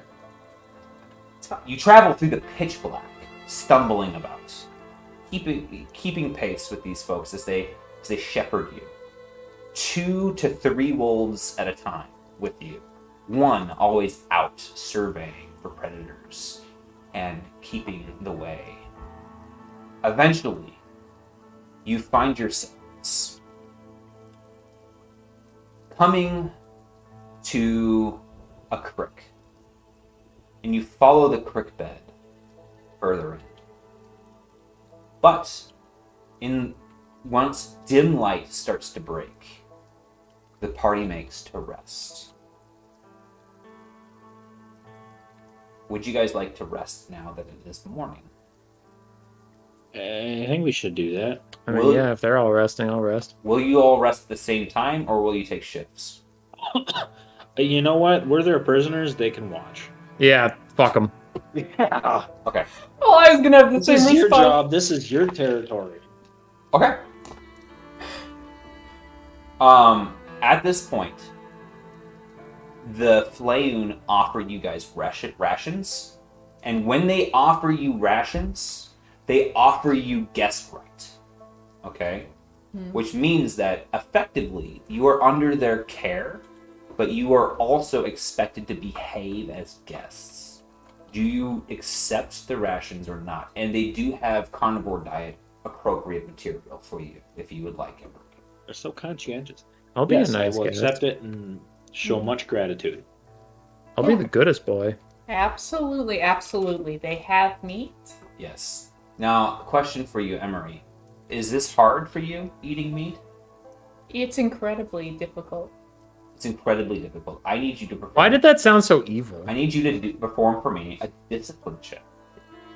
My response or his question? Your response, it's incredibly difficult. It was just, it was very, like, scary, malicious. Only because she didn't kill the animal herself. She has been vegetarian, like that's like been like built into weirdly like how I've had her character from the start. So like, Yeah. yes, it's like difficult, I ironic. know, I just made you said it in a creepy way. That was all. Okay, sorry, a discipline check. Yeah. 2 and 1. You find yourself as you're trying to like,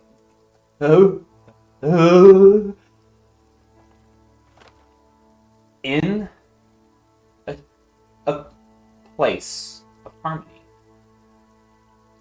and a way. You find yourself in the resting place of your brother. What does Oliver do? Being placed into your body and now being faced with the opportunity, the unfortunateness of your situation, as you unfortunately you hated your situation so much that you wanted to get out of here and you forced your brother into your body. You are now riding shotgun and Oliver is in your place. Wow. I feel like Oliver would be even more opposed than me. He is of weak will in comparison to you. Okay. He is unable to escape back. And honestly, at this point, the idea of eating this meat is not as is not a bigger negative than feeling corporeality is as a positive to him. He has a body. He's breathing air.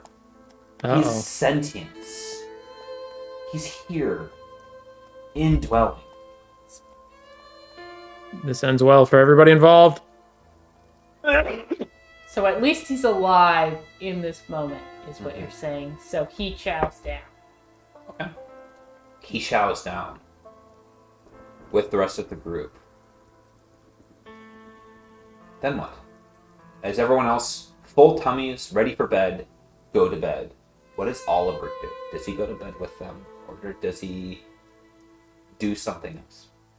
Does Oliver feel the same tiredness that I feel? He feels your body's wear. For sure. But he's awake. He's in a conscious body. And he's amongst Walund.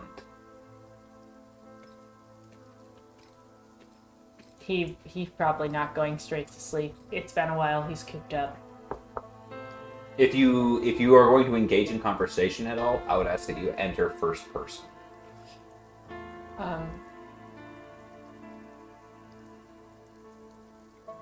Maybe he would. He's kind of on the shyer side. I don't know if he. How much leeway are they giving us? Like, would he be able to kind of like inspect his surroundings? Oh yeah, oh yeah. Like you guys need to stay within, like, our backyard, right? Like, an area that's clearing. But you can't be like further than 40 feet away, right? You got a little camp area. The meat was cooked at a cook fire. He would normally want to like garden and harvest and just do that stuff, but if that's not even sounding appetizing anymore to us, he might go strike up a conversation. Like, cause like, I'm purely craving meat now, right? Yes, and he is too. Okay. Is there, like, I guess he'd approach somebody by the fire and just kind of try to make small talk. What does he talk about? If you don't want to do first person, you can just give me insight into. I want to know more about Oliver. I guess he's just curious about the woods in general. Like, what is it like here? I've only ever been in our woods before. You know, and he kind of would go off on those type of things. Not that we have to go in hardcore detail of that. No, but... we won't waste everyone's night with that, so to speak. But they talk about the nature of the forest and of the feeding grounds. And, you know, they kind of start talking about, you know, what's the gnarlwood like? And if he was speaking honestly, it would be very similar to the fringewood. And so they start talking about the nature of the gnarlwood and the harshness of it. Because you come from a harsh place. The gnarlwood is not meant for plebes. It is a place that is bordered to nightmares, right? It is next to the winterlands and sandwiched not only between the winterlands and oh my gosh, that city. Lamore? Not Lamore. Oh, it doesn't go far enough up. It's fine. Yeah, it's sandwiched between the winterlands and between a city, a bastion to the undead. It is Holdenford. Yeah, Holdenford. Thank you. So it is a place where harsh realities need to be struck, and Oliver finds that the Flayoon have a very similar reality. Their situation is one of necessity, right? They are the winter court of classic Fae. Their job is to make sure that things die to feed the trees that support and prop up the rest of life here. And if the bug people are stealing that, then the trees do not have the nutrients. And then they wither and die and fall and rot. And with that, a pillar of life that has been around acorn to adult elder tree is thousands of years. And that is the problem with carnation. And yet it is also a solution to the timberman's plight.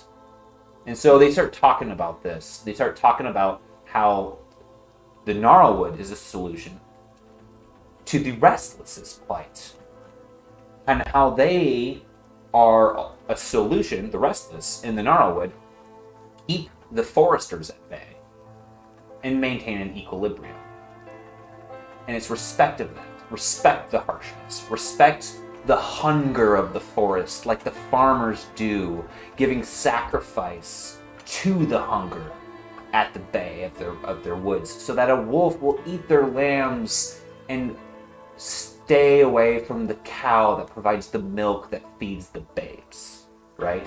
And so Oliver finds this and engages with this until finally the conversation basically lulls him to sleep with his full belly. Okay. And you wake up yourself again. in your body, along with the rest of the party, later on in the day. You've gotten about 8 hours of sleep, and it's about 1 o'clock in the afternoon. Although you wouldn't know it because it is perpetually dim here in the feeding grounds. But the party of the wolf riders, the Flayon, get you up and proceeds to march you along the dancing springs. Further westward.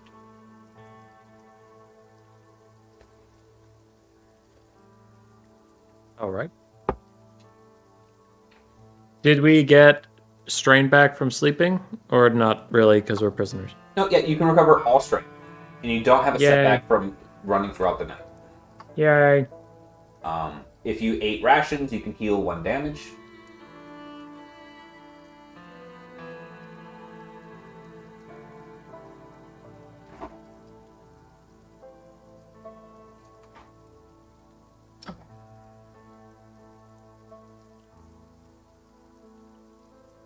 All right.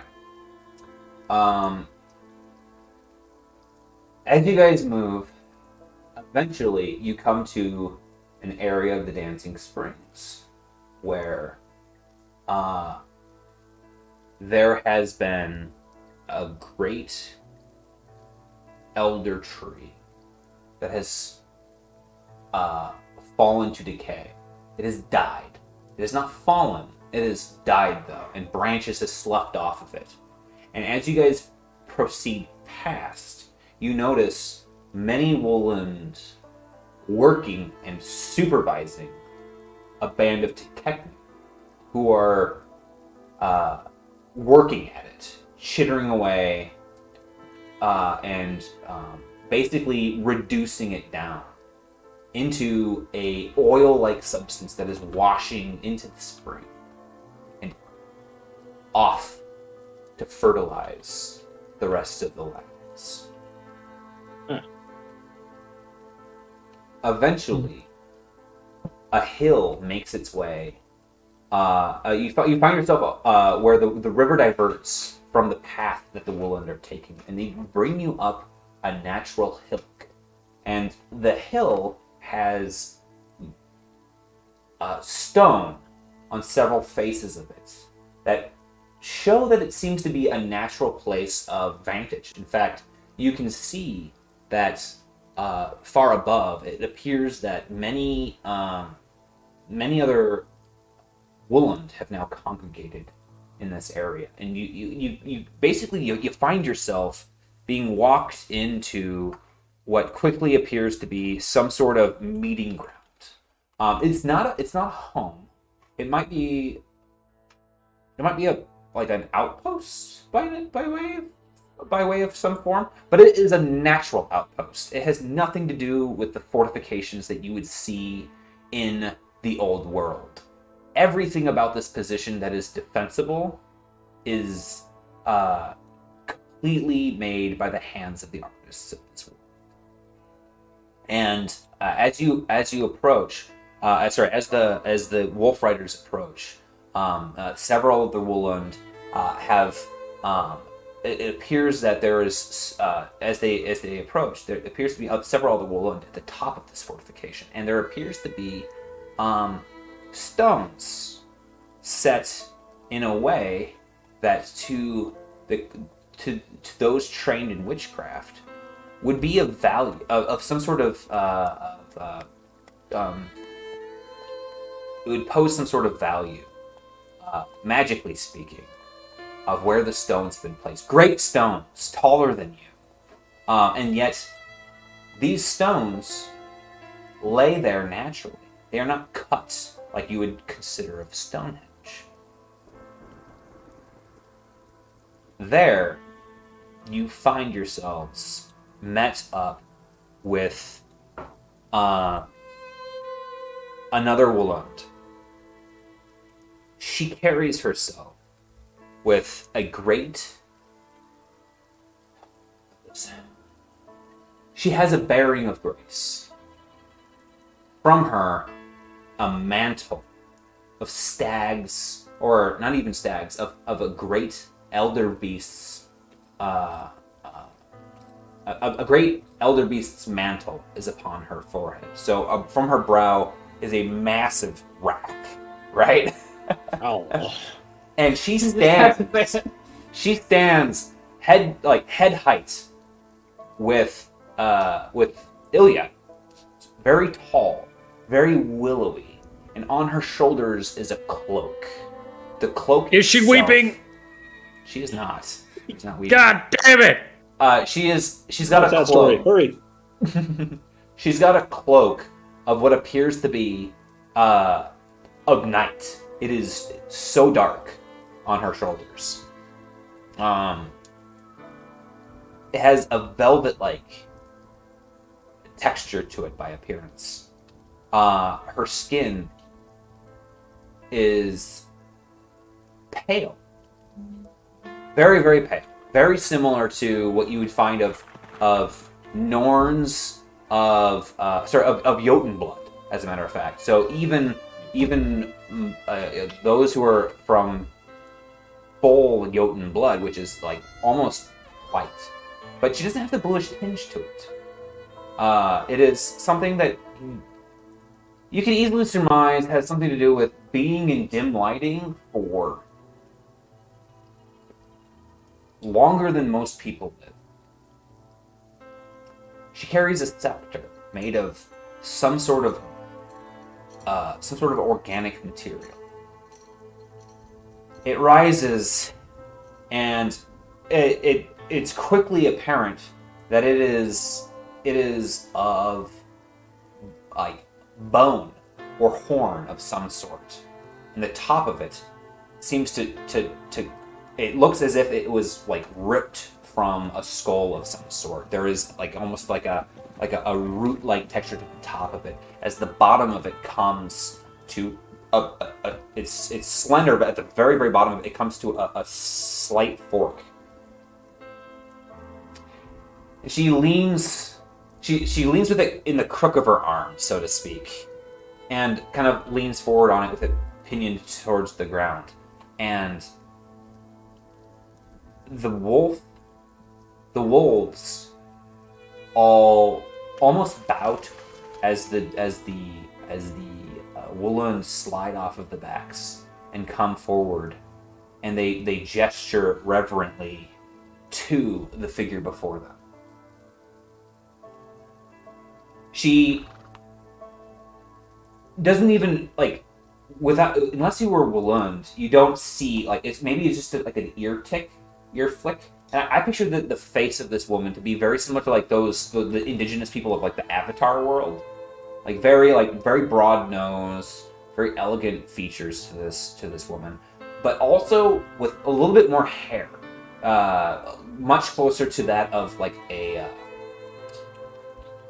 what are those goat people? The satyrs, very similar to a satyr as far as hair goes, and her ear almost just flickers a little bit as it's just enough of a tail that Emery would know that it is a beckon for hey, you're at peace here, relax, right? And Guys, fucking chill. Theodora rises. She goes, let's see if I can back over here quick. Make sure I get the right phrase, because I think it's Taskmaster, but I could be wrong. I did not expect this to go this way for some reason, so I've got to make sure that I have a... Oh, she goes,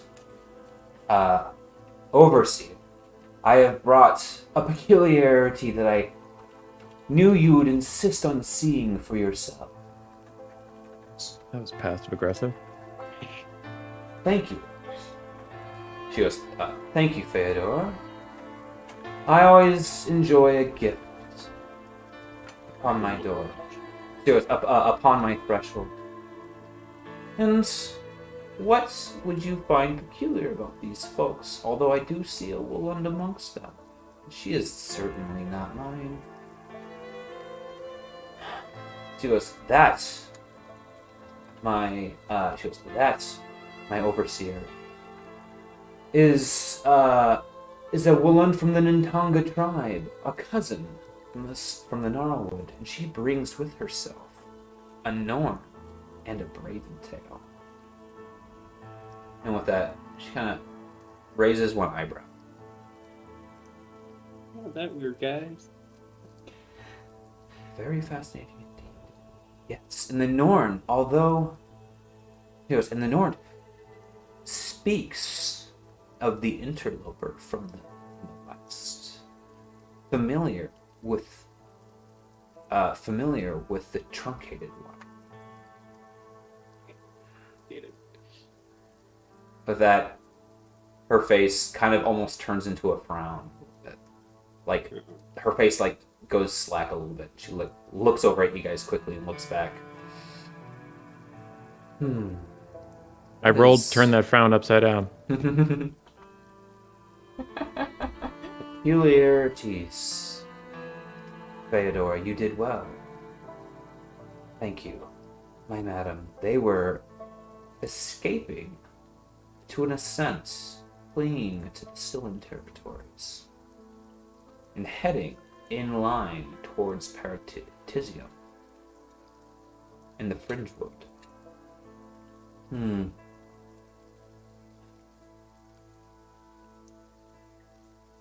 She kind of looks over, goes, forgive me, this is Emery of the Nintanga, Wretch Raventail of, and she looks at you, the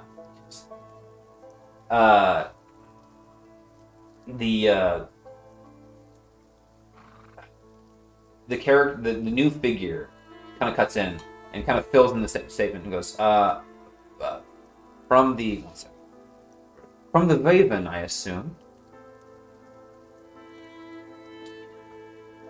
From the what? From the Viven, I presume.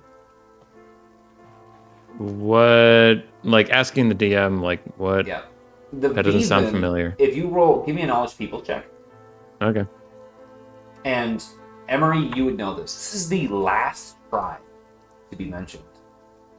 This is the tribe that isn't responsible for the land north of the White Flood. For the Thicketlands and Canopy specifically. I got 2 and 1. 2 and 1? Yeah, I would say that you would know that the Viven are a Woolund tribe. So she's asking you, are you from this other Woolund tribe that you're not too familiar with the different tribes? You're just like, that's a Woolund tribe. Yeah, not really. I'm just kind of wandering around, as I have been since everybody in my tribe died. And allegedly someone's here. Give me another interpretation check.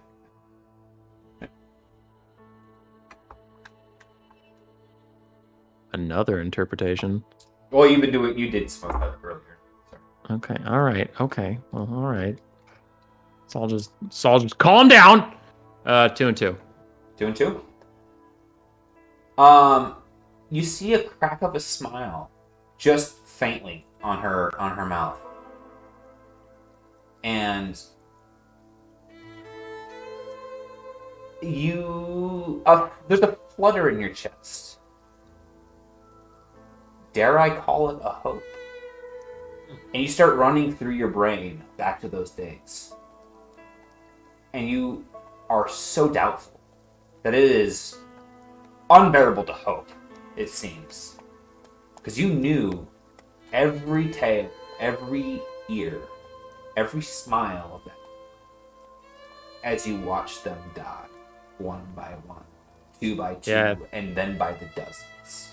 Thinking back to that day, a lot of dead people. Didn't see any of them living or surviving or any of that. She doesn't say anything after that. She doesn't respond to your commentary. That tracks. But she does crack a smile as she kind of like glances over you guys a bit.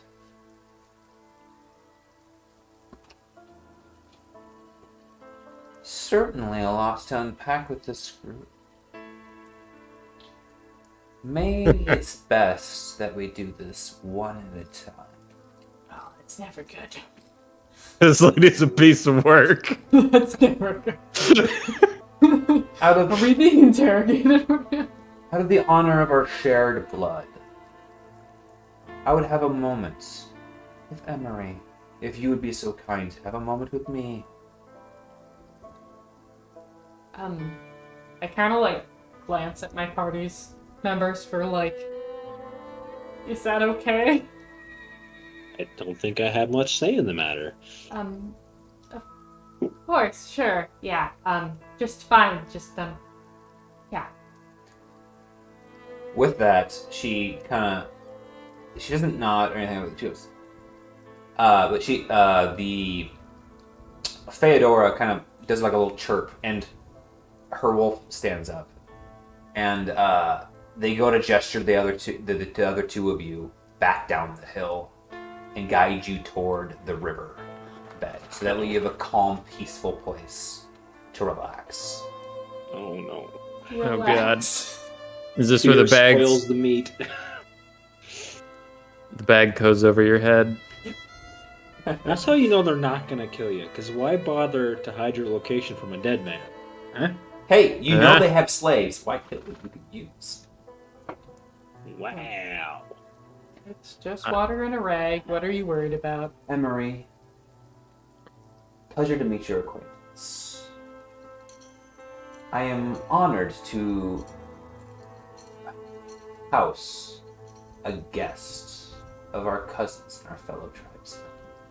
I am sorry for the bit of skepticality that is our current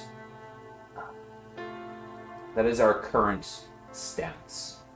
But we've had a bit of a trouble with some of our other cousins, especially with outsiders. And as you well know, outsiders have always had a bit of a tendency to take more than give to our forests, have they not? I suppose I can understand that sentiment, but sometimes they give, sometimes they take. It just depends on who's visiting. Case by case, I suppose. And we mean no harm. Good. Well, my certain hope is that I can find that I can find myself to be as philanthropic as you certainly see society to be. Those of the sapiens. Tell me, what good omens do you have for me in mind? Good omens? Certainly you say some come to give. Are you amongst them, or do you come to take? We killed a predator. We did do that. Just Ilya shouting from the bottom, "We made a murder!" Wait! Help! Animals we've killed.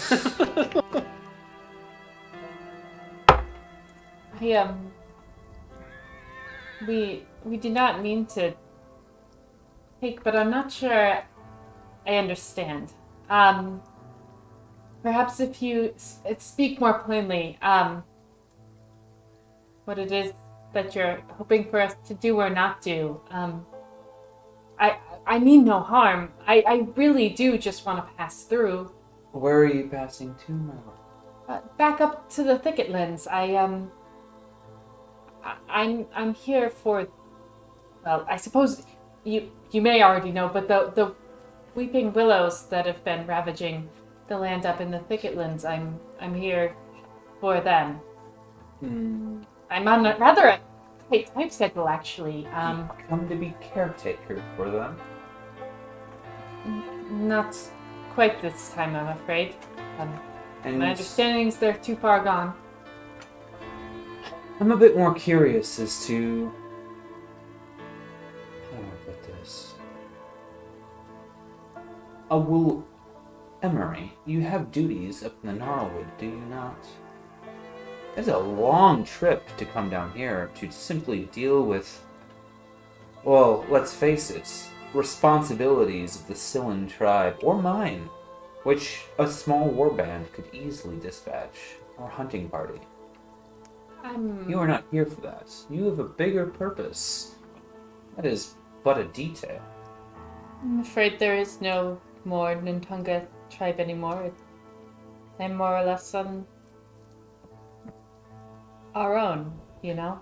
Just to edit that a little bit, your village was destroyed, but Yeah, the sorry. tribe as a whole is still like, it would be like one of these campsites being taken, so Yeah. to speak. But Okay. we'll say that you said that respectively, right? Yeah, thanks.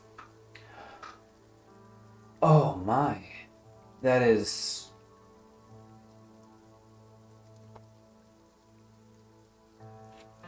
I am sorry for your loss. And you see a genuinely morose face to her. This is a harsh world, and you know full well. I'm sorry for preaching to the choir. Outsiders take and take. You can forgive my caution. That freed you of your burdens of responsibility, you think. If I'm following your logic. Or have you come for... He looks you up and down. Have you come for vengeance? I'm not sure what vengeance we would find here. Would you care to enlighten me on that? Merely attempting to draw connections. See, I've got a few puzzles myself of late. If you are not here for vengeance, what draws you to the woodlands? I've been asked to find these weeping willows, From whom? and I'll return the tears to those who asked me to find them. Someone from outside. From Seeks- Lamore. You are a hunter, then, seeking prey and harvest. It's not exactly how I would want to put it, but this forest seems like it has no shortage of hunters, so I guess you can consider me one of them. Give me a persuasion check. Or it would be negotiation or leadership. Oh man, that's a lot. All of them are the same, so it doesn't matter. 2 and 2. I roll great when we're not in combat. Let's You go. wait until a life or death sentence. If it is Lamore's errands that you be running, then, and the deermen let you in, then I can suppose I will allow a few errant memory to be hunted. They are a bit of a pain in our sides, nonetheless. Thank you for your honesty. But I would ask, you find yourself with some strange company. What insight would you grant us in exchange for... Oh, did I get... You got kicked from the... But people can hear me. They can hear you, but you're what out of... insight would you grant us in exchange for safe passage in our lands? Insight? I don't understand. My friends have... But like, I met them in Lamore, and we've been traveling together in here. They've been very friendly and helping me out. I'm not sure what you need to know. They're good people.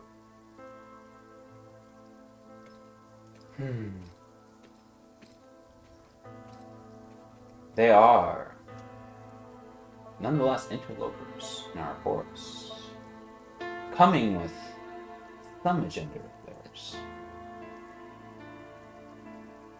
Pray, don't tell me you are naive enough to believe that your agenda is their agenda alone.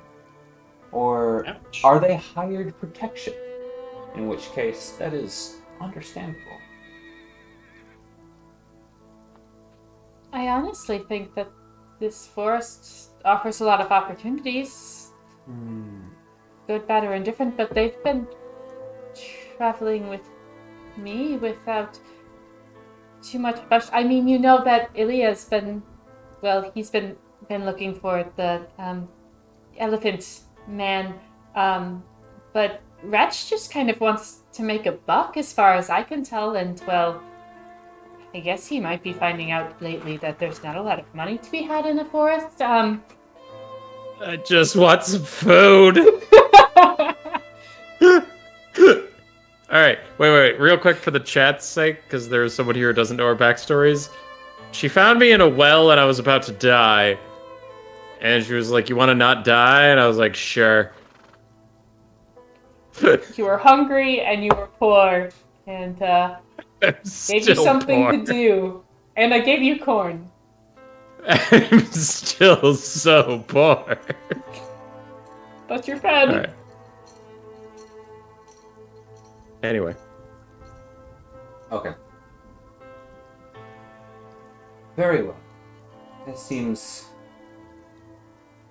the world hasn't eroded your spirit and given you the sharp eye of cynicism that us Flaun develop at an early age. You have safe passage through the feeding grounds, but know that though ours will not molest you, the feeding grounds themselves are not safe. And we will not be held responsible for your travels here. I would also warn you that should you return to the Deerman Tribe, that there are lines being made, and this place may soon forget itself, and you may find yourself caught in a blood war. And what was once what united us may find yourself being a target in the near future. And what do you say united us? I'm sorry. Blood is what she was saying. So, like, Okay. the fact that you're all Woolund, they're like, hey, look, a Woolund! And you're like, you're cousins! You get a little bit of a pass! You know, Okay, that whole yeah. thing. She's like, this is going to turn into a bit of a internal blood war, so... Yeah, I just want to Yeah. make sure I was understanding. Okay. Your take on the Braven Tale. What? You said he was here by happenstance. You also said he was strikingly handsome. Strike, and like for a rat. Woo. But Hot stuff. Aw. Sorry. Sorry. She does dismiss you when she mentioned her last statement about you being lacking cynicism. But she says you may go. And the next thing is that Wretch is called forward. Okay. Did you, before you're called forward, did you want to talk to Ilya about anything, or vice versa? Not really. I've just Okay. been thinking about this. I've been thinking about how fucking shitty these people are. Why is everybody in the woods an asshole? right? I've been talking to Chad about it, but yeah, these guys are dicks. Hey, I know all your friends are dead. Think about that. Anyway, go by a river. Oh, Yeah, we're not Yeah. responsible for what happens to you, but we made sure things will happen to you because we didn't let you walk 40 feet home. Oh, that actually reminds me. He will actually bring Ilya up before Braverton. Wow, what an ass! bitch. Even more. Just keep leaving him on that You spit and cliffhanger. stew. I'm sorry. That's what she would do. There's a reason for it. Ilya, Yeah. you're brought forward. Hello.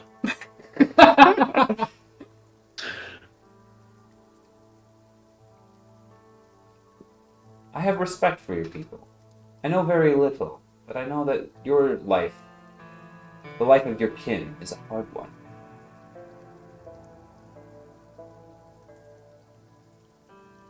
We live harsh lives and we face them grimly.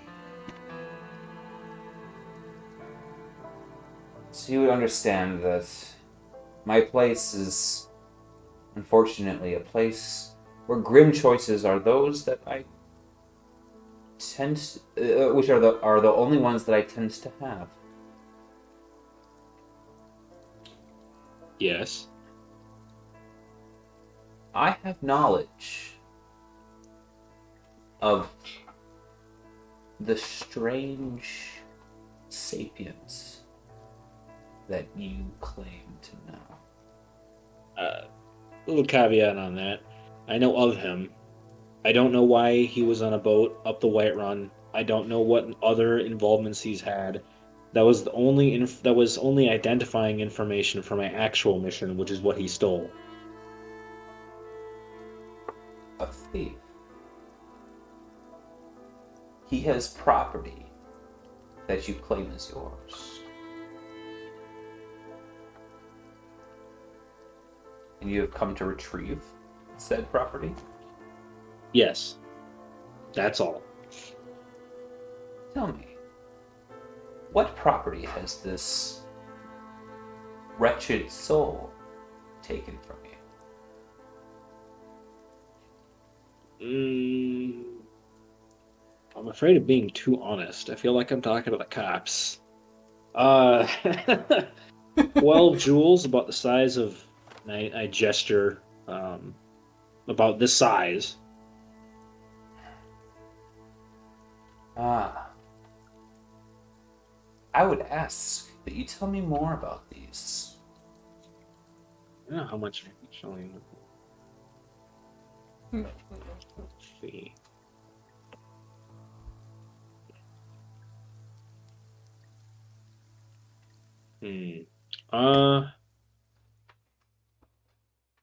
So this was. I can tell you that this was a contract on behalf of Lonsil, and it was. And I've been told to take these 12 magical stones to the Iron Cathedral. We also, I'm pretty sure you were told who they were stolen from and roughly what they look like. Well, yeah, they're rune stones, and that's what I mean. Is I gestured about their size, Yeah. and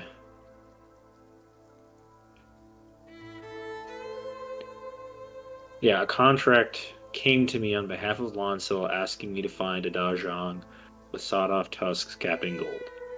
They absconded with 12 magical rune stones, last seen on a longship named the Gaul. Yeah, so I'm guessing. I'm guessing Lonsil was the one that was from whom they were stolen. I have been asking some of our knowledgeable chiefs about these items that you have been stolen from you and your chaperones and chiefs.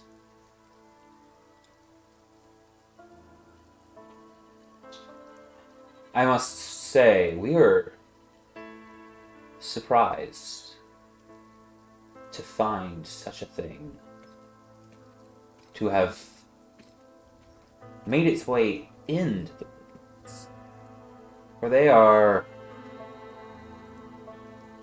eerily similar to something we consider sacred.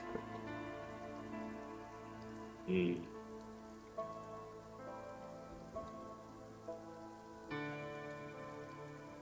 Now, I would ask, from whence they came, specifically. I can only tell you.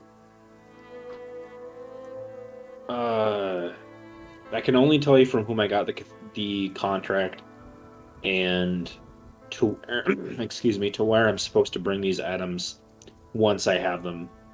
I wasn't given, excuse me, I wasn't given information beyond that about their import or their nature, who necessarily owned them originally.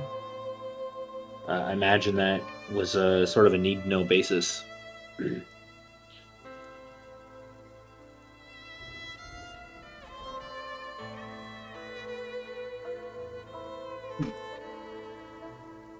Seems that there are.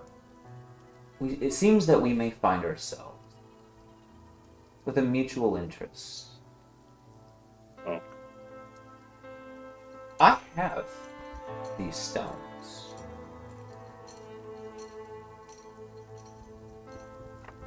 But I do not have answers. However, what I do have is a path to those answers that you would probably find yourself most willing to partake in. Okay. I cannot promise you the stones, as you call them, but I can promise you that this will be as enlightening for you as it is for me. Oh. And that the dialogue will remain open. Your prick, they have passed to another place. It is a place that I find myself reluctant to send my kin. Oh no. As we had this entity, he called himself Chemo. We've a sacred site. We call it the Eye of Ezra. It is a place with similar stones. And we sought to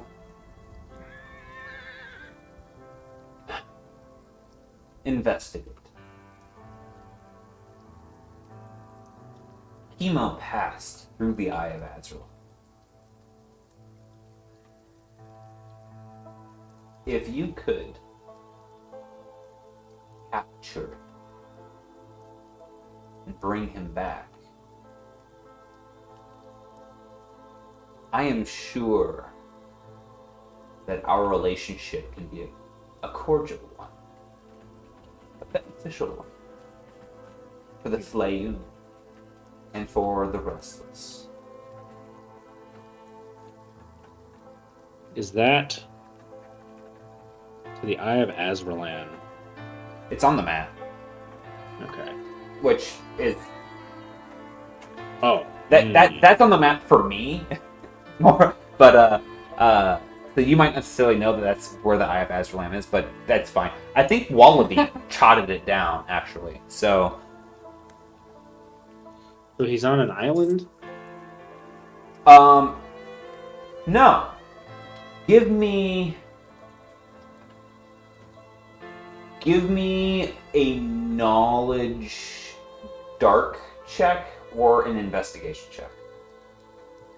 Investigation.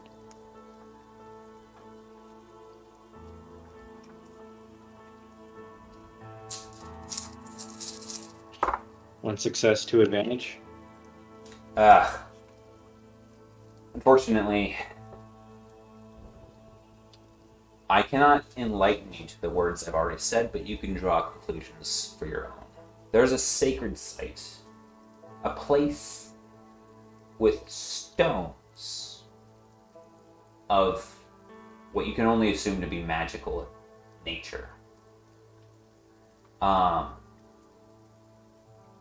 That grant passage to another place.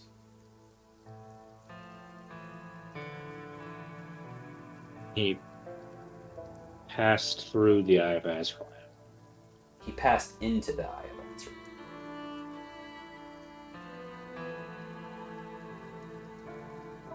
Goodness. Okay. Yeah, that's way out of our way. So that's something we're going to have to circle back to later. There's not a time limit on my quest in the way that there is for Emery. There is not. Nah, dude, Emery's chilling. We'll be fine. I don't know what'll happen if I break that blood oath, but I'm sure it'll be fine. I'm sure the blood part of the blood oath is just like, you know, an intensifier. Like, it's a super oath, not like anything bad will happen. Keep in mind that you have a priest of Dahlia amongst you. Yes. Someone who can cure curses. I'm just scared of what that means for... Oh yeah. This is some dicey shit all around. We'll see what's needed.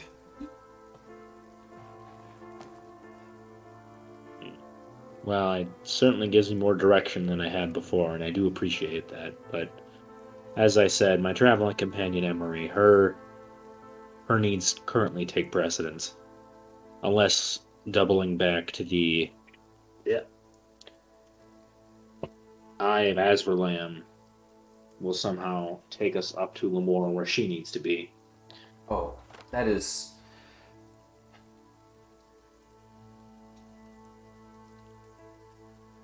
beyond my knowledge. But us will work on a time scale that I think you would find yourself. That I think you would find reassuring, given your lifespan. But I cannot guarantee, if you dawdle, that we will not have distractions of our own when the time comes. I ask you, can you give us any information you have on your counterparts in exchange, stories in exchange for safe passage? So guess right, being guess right, they ask you for honesty, stories, and information in exchange for hospitality. Well, I can tell you that Rich Braventail has saved our lives many times over with his ability to heal. I have never known an ounce of dishonesty in him, any deviation from what his claimed quest is, and that is to heal, to bring beauty to the world. He travels with us helping the sick. There was a vicious predator. Excuse me, sorry. She would cut you off, piquing her curiosity with healing. That's the use of magic, she would be curious because he practices the medicinal arts. Yep. Okay. So medicinal arts is like classic healing, like herbs and wraps, is what she's asking. You know, like that's what like the question is. Are you attempting to deceive her, or are you? No, I wasn't aware. Okay. No, he is a paladin of Dahlia. lays his hands on us, and that heals our wounds and heals our fatigue, our damage to our bodies, I guess. I don't believe that he doesn't practice the medicinal arts, as you call them. She kind of looks up in a aloof sort of way and reaches up and sort of like caresses a leaf from a tree.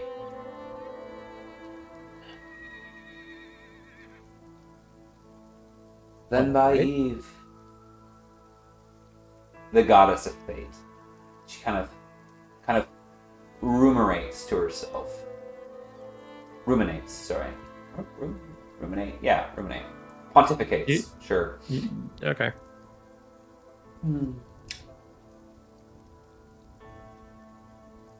Does the name Bundy come? I've been ushered from his lips. No, not to my knowledge. No. It hasn't. Yeah. Ted Bundy. Bundy. Thank you for your honesty. I think there's a relationship here.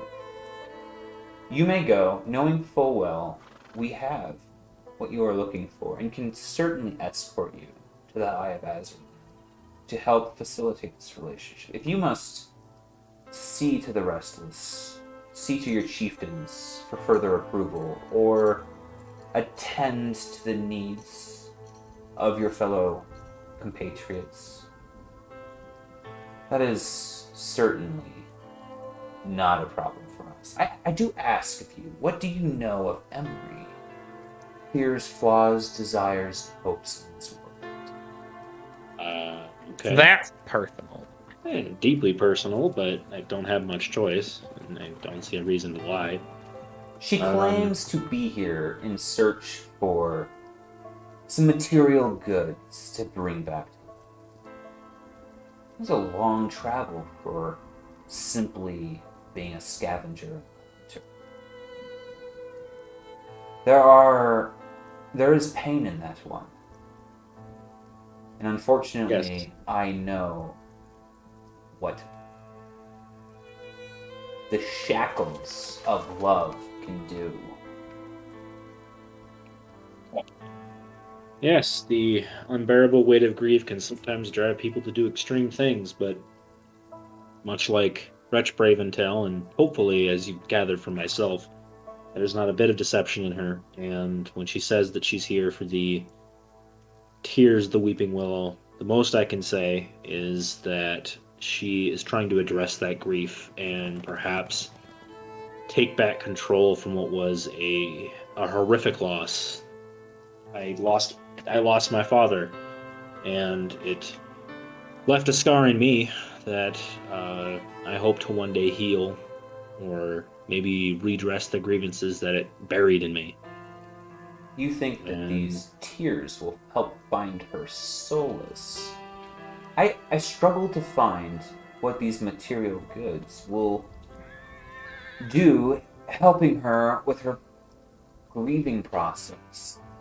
Unless it is apothecary. Because I guess you could somehow construe maybe you're using the tears in some sort of self-deprecating sort of masochistic sort of way. You want to feel the pain reflected, some weird stuff. But she's just trying to gauge why are these connected. How is this help? Can I do is it a knowledge people or nature to figure out whether or not Flayn would have an issue with the necromancy that she intends to be? Oh, that would be knowledge people. Okay, well, I haven't ranking that though. Where's my phone?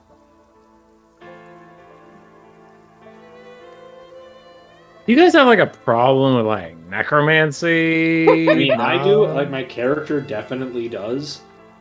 He finds the idea abhorrent, but he also understands the depth of grief that she's experiencing. 3 success, 1 advantage. Yeah, it's the Flayoon have a bit of a problem with it, specifically because their job is to return things through the circle of life, so to speak, to make way for like it's like if everyone were to do that, then newborn babies wouldn't have a pool of soul stuff to take from when new life is being born. Oh.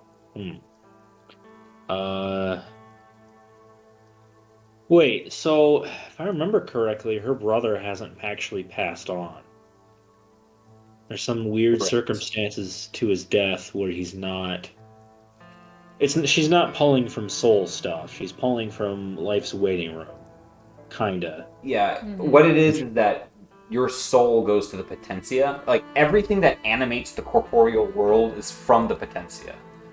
But if his soul is still being kept in the form that is Oliver, then it's a finite source, right? Like the conservation of mass and energy. So if everyone were to do that, then you just have a bunch of souls, and then you'd be running out, you'd be stretching the potentia thin. Yeah, right? think of it like he's a ghost that hasn't passed yet. Yeah, so I try to. She seeks to. Well, I don't know how to explain this because my character wouldn't know, but her brother's soul has not passed on into the afterlife, and she seeks to give him, I guess, give him an anchor and a passage back. Passage back into this world. An agency. To deny Black Phillip his due. Oh, this guy again. Black Phillip is Oh, essentially the one responsible for taking you and retilling you into the soil, essentially. I know, he just always comes up. Bah! Sorry, he's a goat. He is a goat.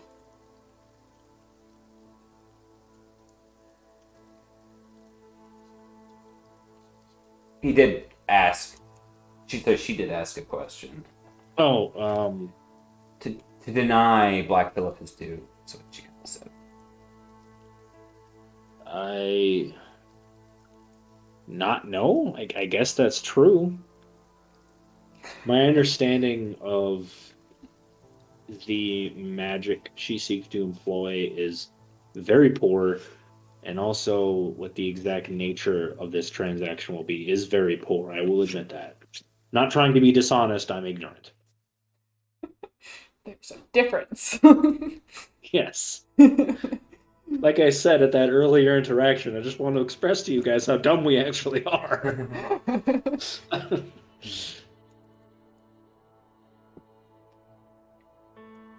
Thank you for your candor.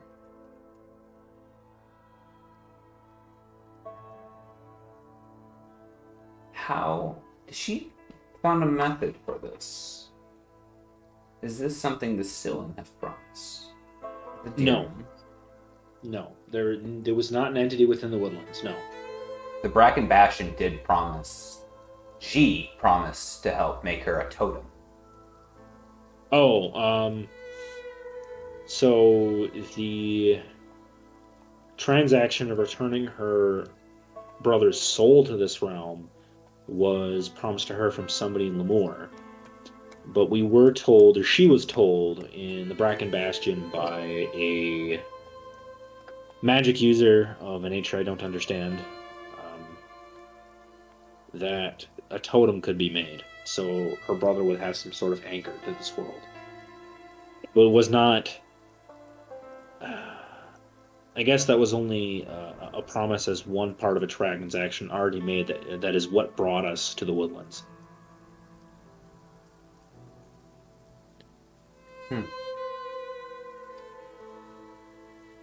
Very well. We'll continue this conversation. For now, Uh-oh.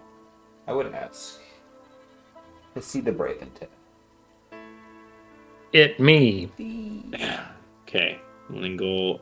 I'm gonna go now. If that's okay. Plop. These people, yeah, these people emanate discomfort in every word they say. We're too honest. It's like being interrogated by a police officer who is also your principal and your disappointed father. Like, look here, I'm giving you a chance to be honest, to tell your side of the story. I already know everything. I just want to give you a chance to tell it. Yeah, I don't know when they got a southern accent, but it happened. Yeah. Somehow. Wretch, you are brought before the illustrious Ambrosia. She stands tall and regal upon her perch, her hillock. With the amount of time left, is this something you want to start? Yeah, I would like to get through this before we, because this is important, and it's not easy for me to just stop this. I need to figure out where this is going, and then we can call it for the night, if that's okay. Okay. All right. She stands there, waiting patiently, looking at you. A rather neutral expression on her face. She asked me about my dead friends again, because I love that. She doesn't say anything. Good. Do you speak at first? Yeah, if she's not gonna say anything, I'm just gonna be like, so you have another Braven tale? Raise my eyebrows, like, mm-hmm. The Braventail clan.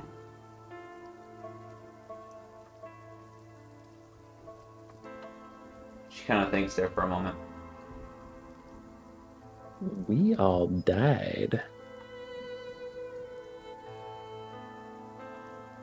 We dead as hell. The Braventail name is not unknown in this place.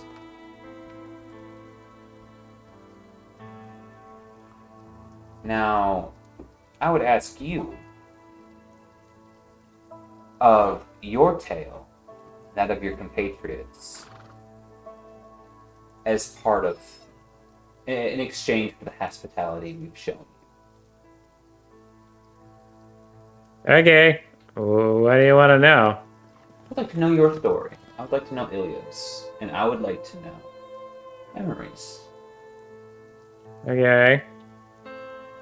And you can paraphrase too if you'd like, for the sake of brevity too. But I would like to know in your own words what you know of everyone and what you choose to tell. Well, where to start? There's that. The lady can summon some stuff. She can make a crazy little woodland monster. She has some issues and she has some gang stuff going on, and they want her to do some necromancy, and that's pretty cool. Super excited about that. I think it has to do with the brother. I wasn't paying too much attention. I was very upset about the necromancy thing, but she seems nice. She's a nice lady. Don't really know what the necromancy's about. Seems nice. Ilya, he has something to do with the mafia. Wallaby says no, don't do that. Wallaby's a drunkard. Don't worry about him. He's not here right now. But Wallaby said, don't deal with the mafia, and Ilya said, I'm gonna kill him. He was real scary when he said it. He was like, I'm gonna kill him. And that wasn't cool.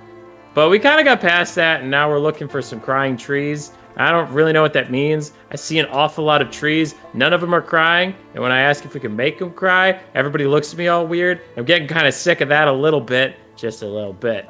Aside from that, we went to this fort. There was these people. They said they're really good at hunting stuff, and they weren't. We had to do everything for them. That was kind of fun. Then we got hunted down by a bird person. That was not so fun. Did not enjoy that very much at all. Then we fell down a hole. Then we got kidnapped. Now I'm here. Where's my dead person? She smiles. She's got a very big smile to her face.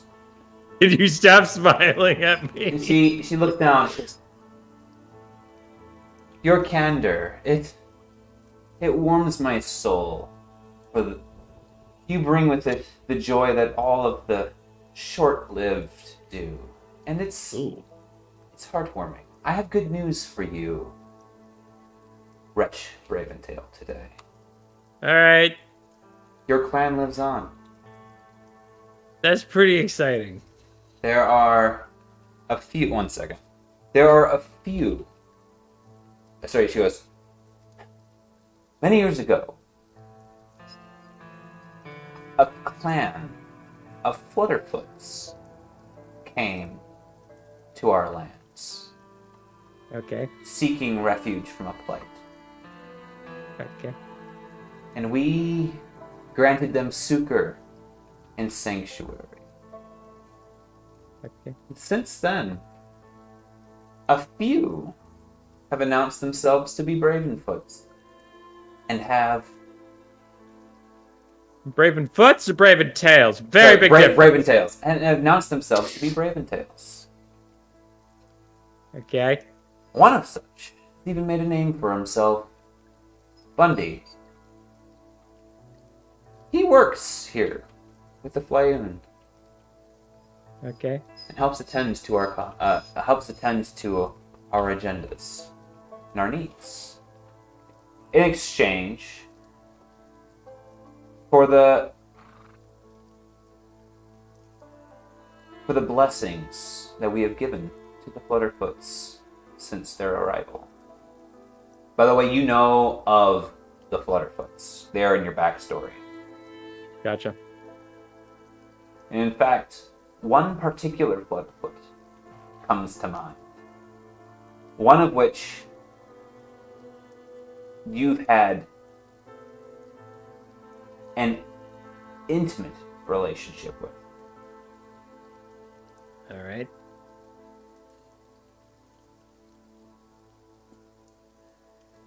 Is this a good intimate or a bad intimate? Good. Good. It was Alright. the passing romance, one might even say. Oh. Ooh. It's there in your backstory. But I'll leave it to you to figure out whether or not your heart dares to hope. Nope. No. The Braventails never came to the Woodlands. The Flutterfoots did. And it seems, maybe by chance, but the Braventail name seems to have gone from a snuffed flame, maybe a spark, still remained somewhere, just enough to catch light.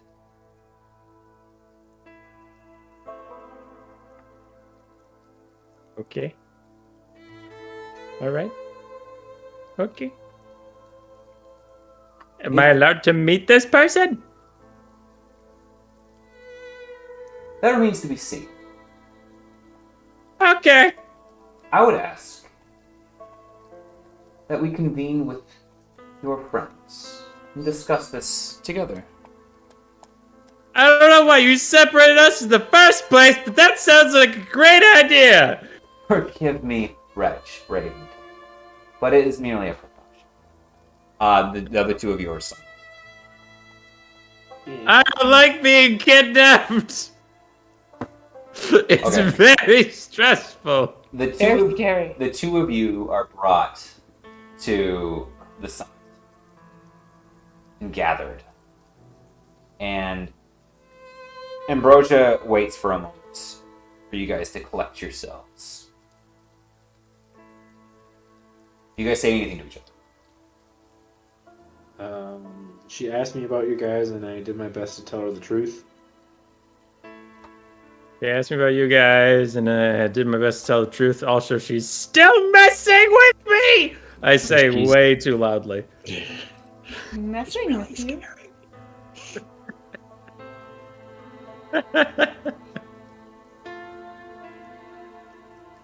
There is Not a something nice lady. for you to be gain for each of you to gain here in the woodlands. And we, Flame, have a unique access to it. For you, Ilya. For you, Wretch.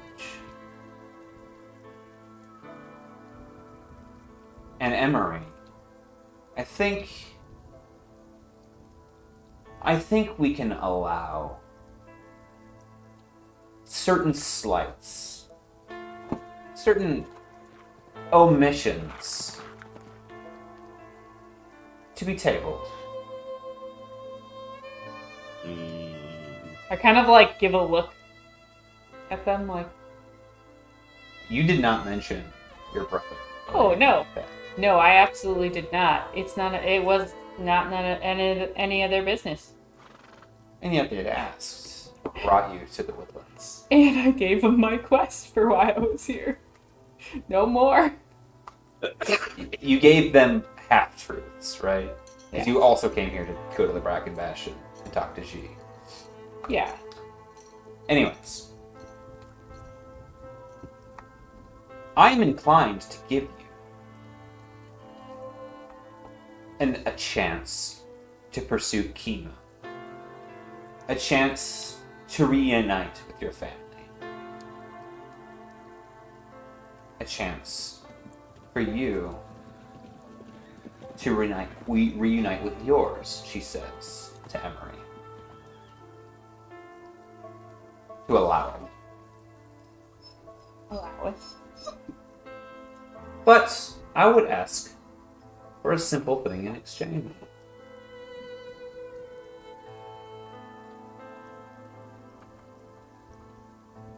It sounds as if you are on a pressing time to attend to your errands and head back into the sapient lands of the old world. I have a particular interest in many of you here. And I need certain guarantees that we can continue this relationship. And guarantees that we've built an alliance. Scratch each other's backs. We find ourselves to be at an impasse here in the near future. And hospitality is something best kept mutual. Would you agree? Yeah. We say very hesitantly. Wretch, Eh. we have the Flutterfoots and the Raventails. What's the word I'm looking for? I just had the word on the tip of my tongue. Fealty. We ask for the fealty of the three of you. What end? Well, for us, we have a bit of a situation with our cousins. I cannot guarantee that you have not duped me today. I do not know fully why you are here. Though I trust that our interests are aligned. Help us in our struggles to come. Help the Flutterfoots and the Raventails in the struggles to come. Ally yourselves with us, and we will ally ourselves with you. We will grant you safe passage through our lands. We will assist you in your endeavors. We will seek enlightenment together. And we'll turn a blind eye towards maybe and we'll turn a blind eye towards some transgressions towards the natural flow of Sisimido's cycle, of the artist's cycle.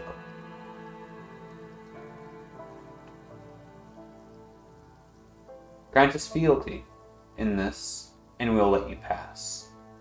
So, when you spoke to me, at least, won't speak for others. I was very clear and very specific with you with your questions when, merely out of a sense of hospitality and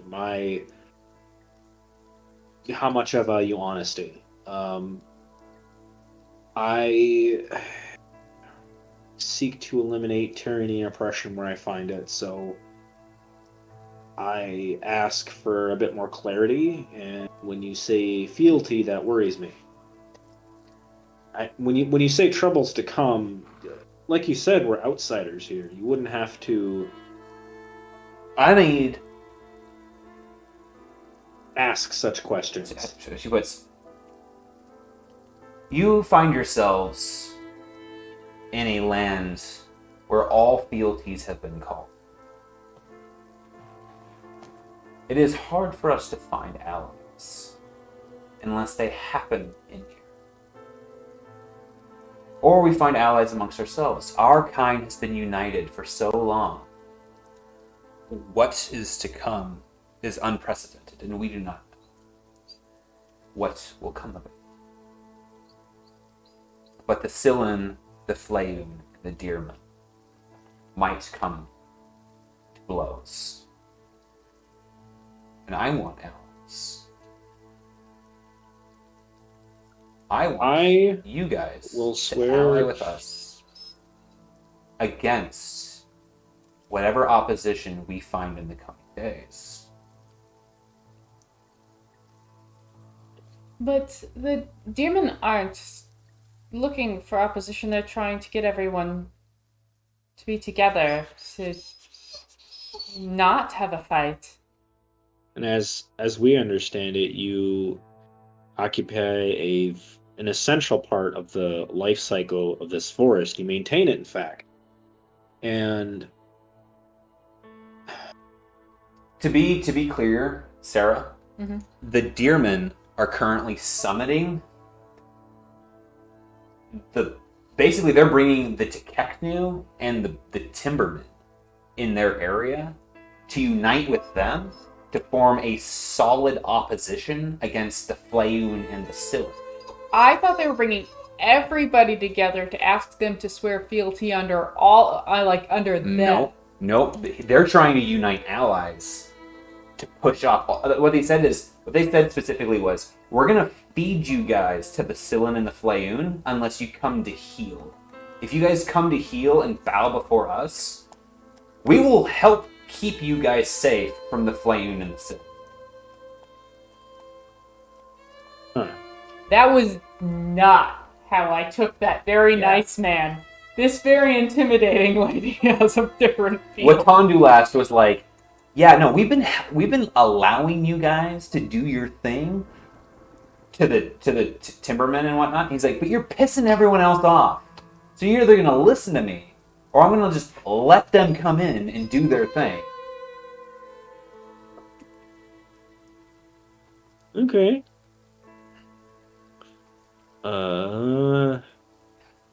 How about we leave off I at will that? say, Why don't we leave off for that for the night? You guys will have a chance to think about what your response is. She's asking for fealty. Ally to her for the coming days, whatever that might mean. But work with them. Work with the flame. Otherwise, if you're not her friend, then you might be enemies. yeah. Well, when you say fealty, one of my But she's also giving you the right to hospitality, which means that at this point, they won't kill. It's not like I'll kill you now unless you guys swear fealty. Just so you know, what it'll be is I'm gonna kick you out, and if you come back, I'm gonna kill you. Is what it is. Hey, you guys want to come in for dinner? Yeah, come in for dinner. All right. By the way, be my slave or you're a bitch. That's not it. Come on. Well, It is. then Come on with It the is. hyperbole. She's like, It hey, is it. you scratch my back, I scratch yours. Let's be friends. Otherwise, thus, you guys are doing a lot of weird stuff in here, and you could be working for my enemy. I we're was not just that being smart. silly. Yeah. I need to find something between skullduggery and charisma to try to educate other people. Like, look, I'm not nearly smart enough to be scheming here. Funny. I'm good at running through the forest and killing things in the forest. Yeah. Funny. So we'll leave off with that since it's 9:13. You guys have an opportunity in the next 2 weeks to talk to each other and figure out what you guys want to do as players, and then that way you guys can come together as a group and be like, yay or nay, moving forward. Sound good? Okay. Awesome. Well, thank you guys for joining. Thank you everyone who is listening in on this, and it was awesome having you guys engage with us and sharing the commentary. I very much so think that it improved the experience for me, and I hope it did for the rest of these players. And I hope you had enough of a ride to get a cinematic experience out of this as well. We will see you as the answer to the call of the hunger comes 2 weeks from yesterday, I guess.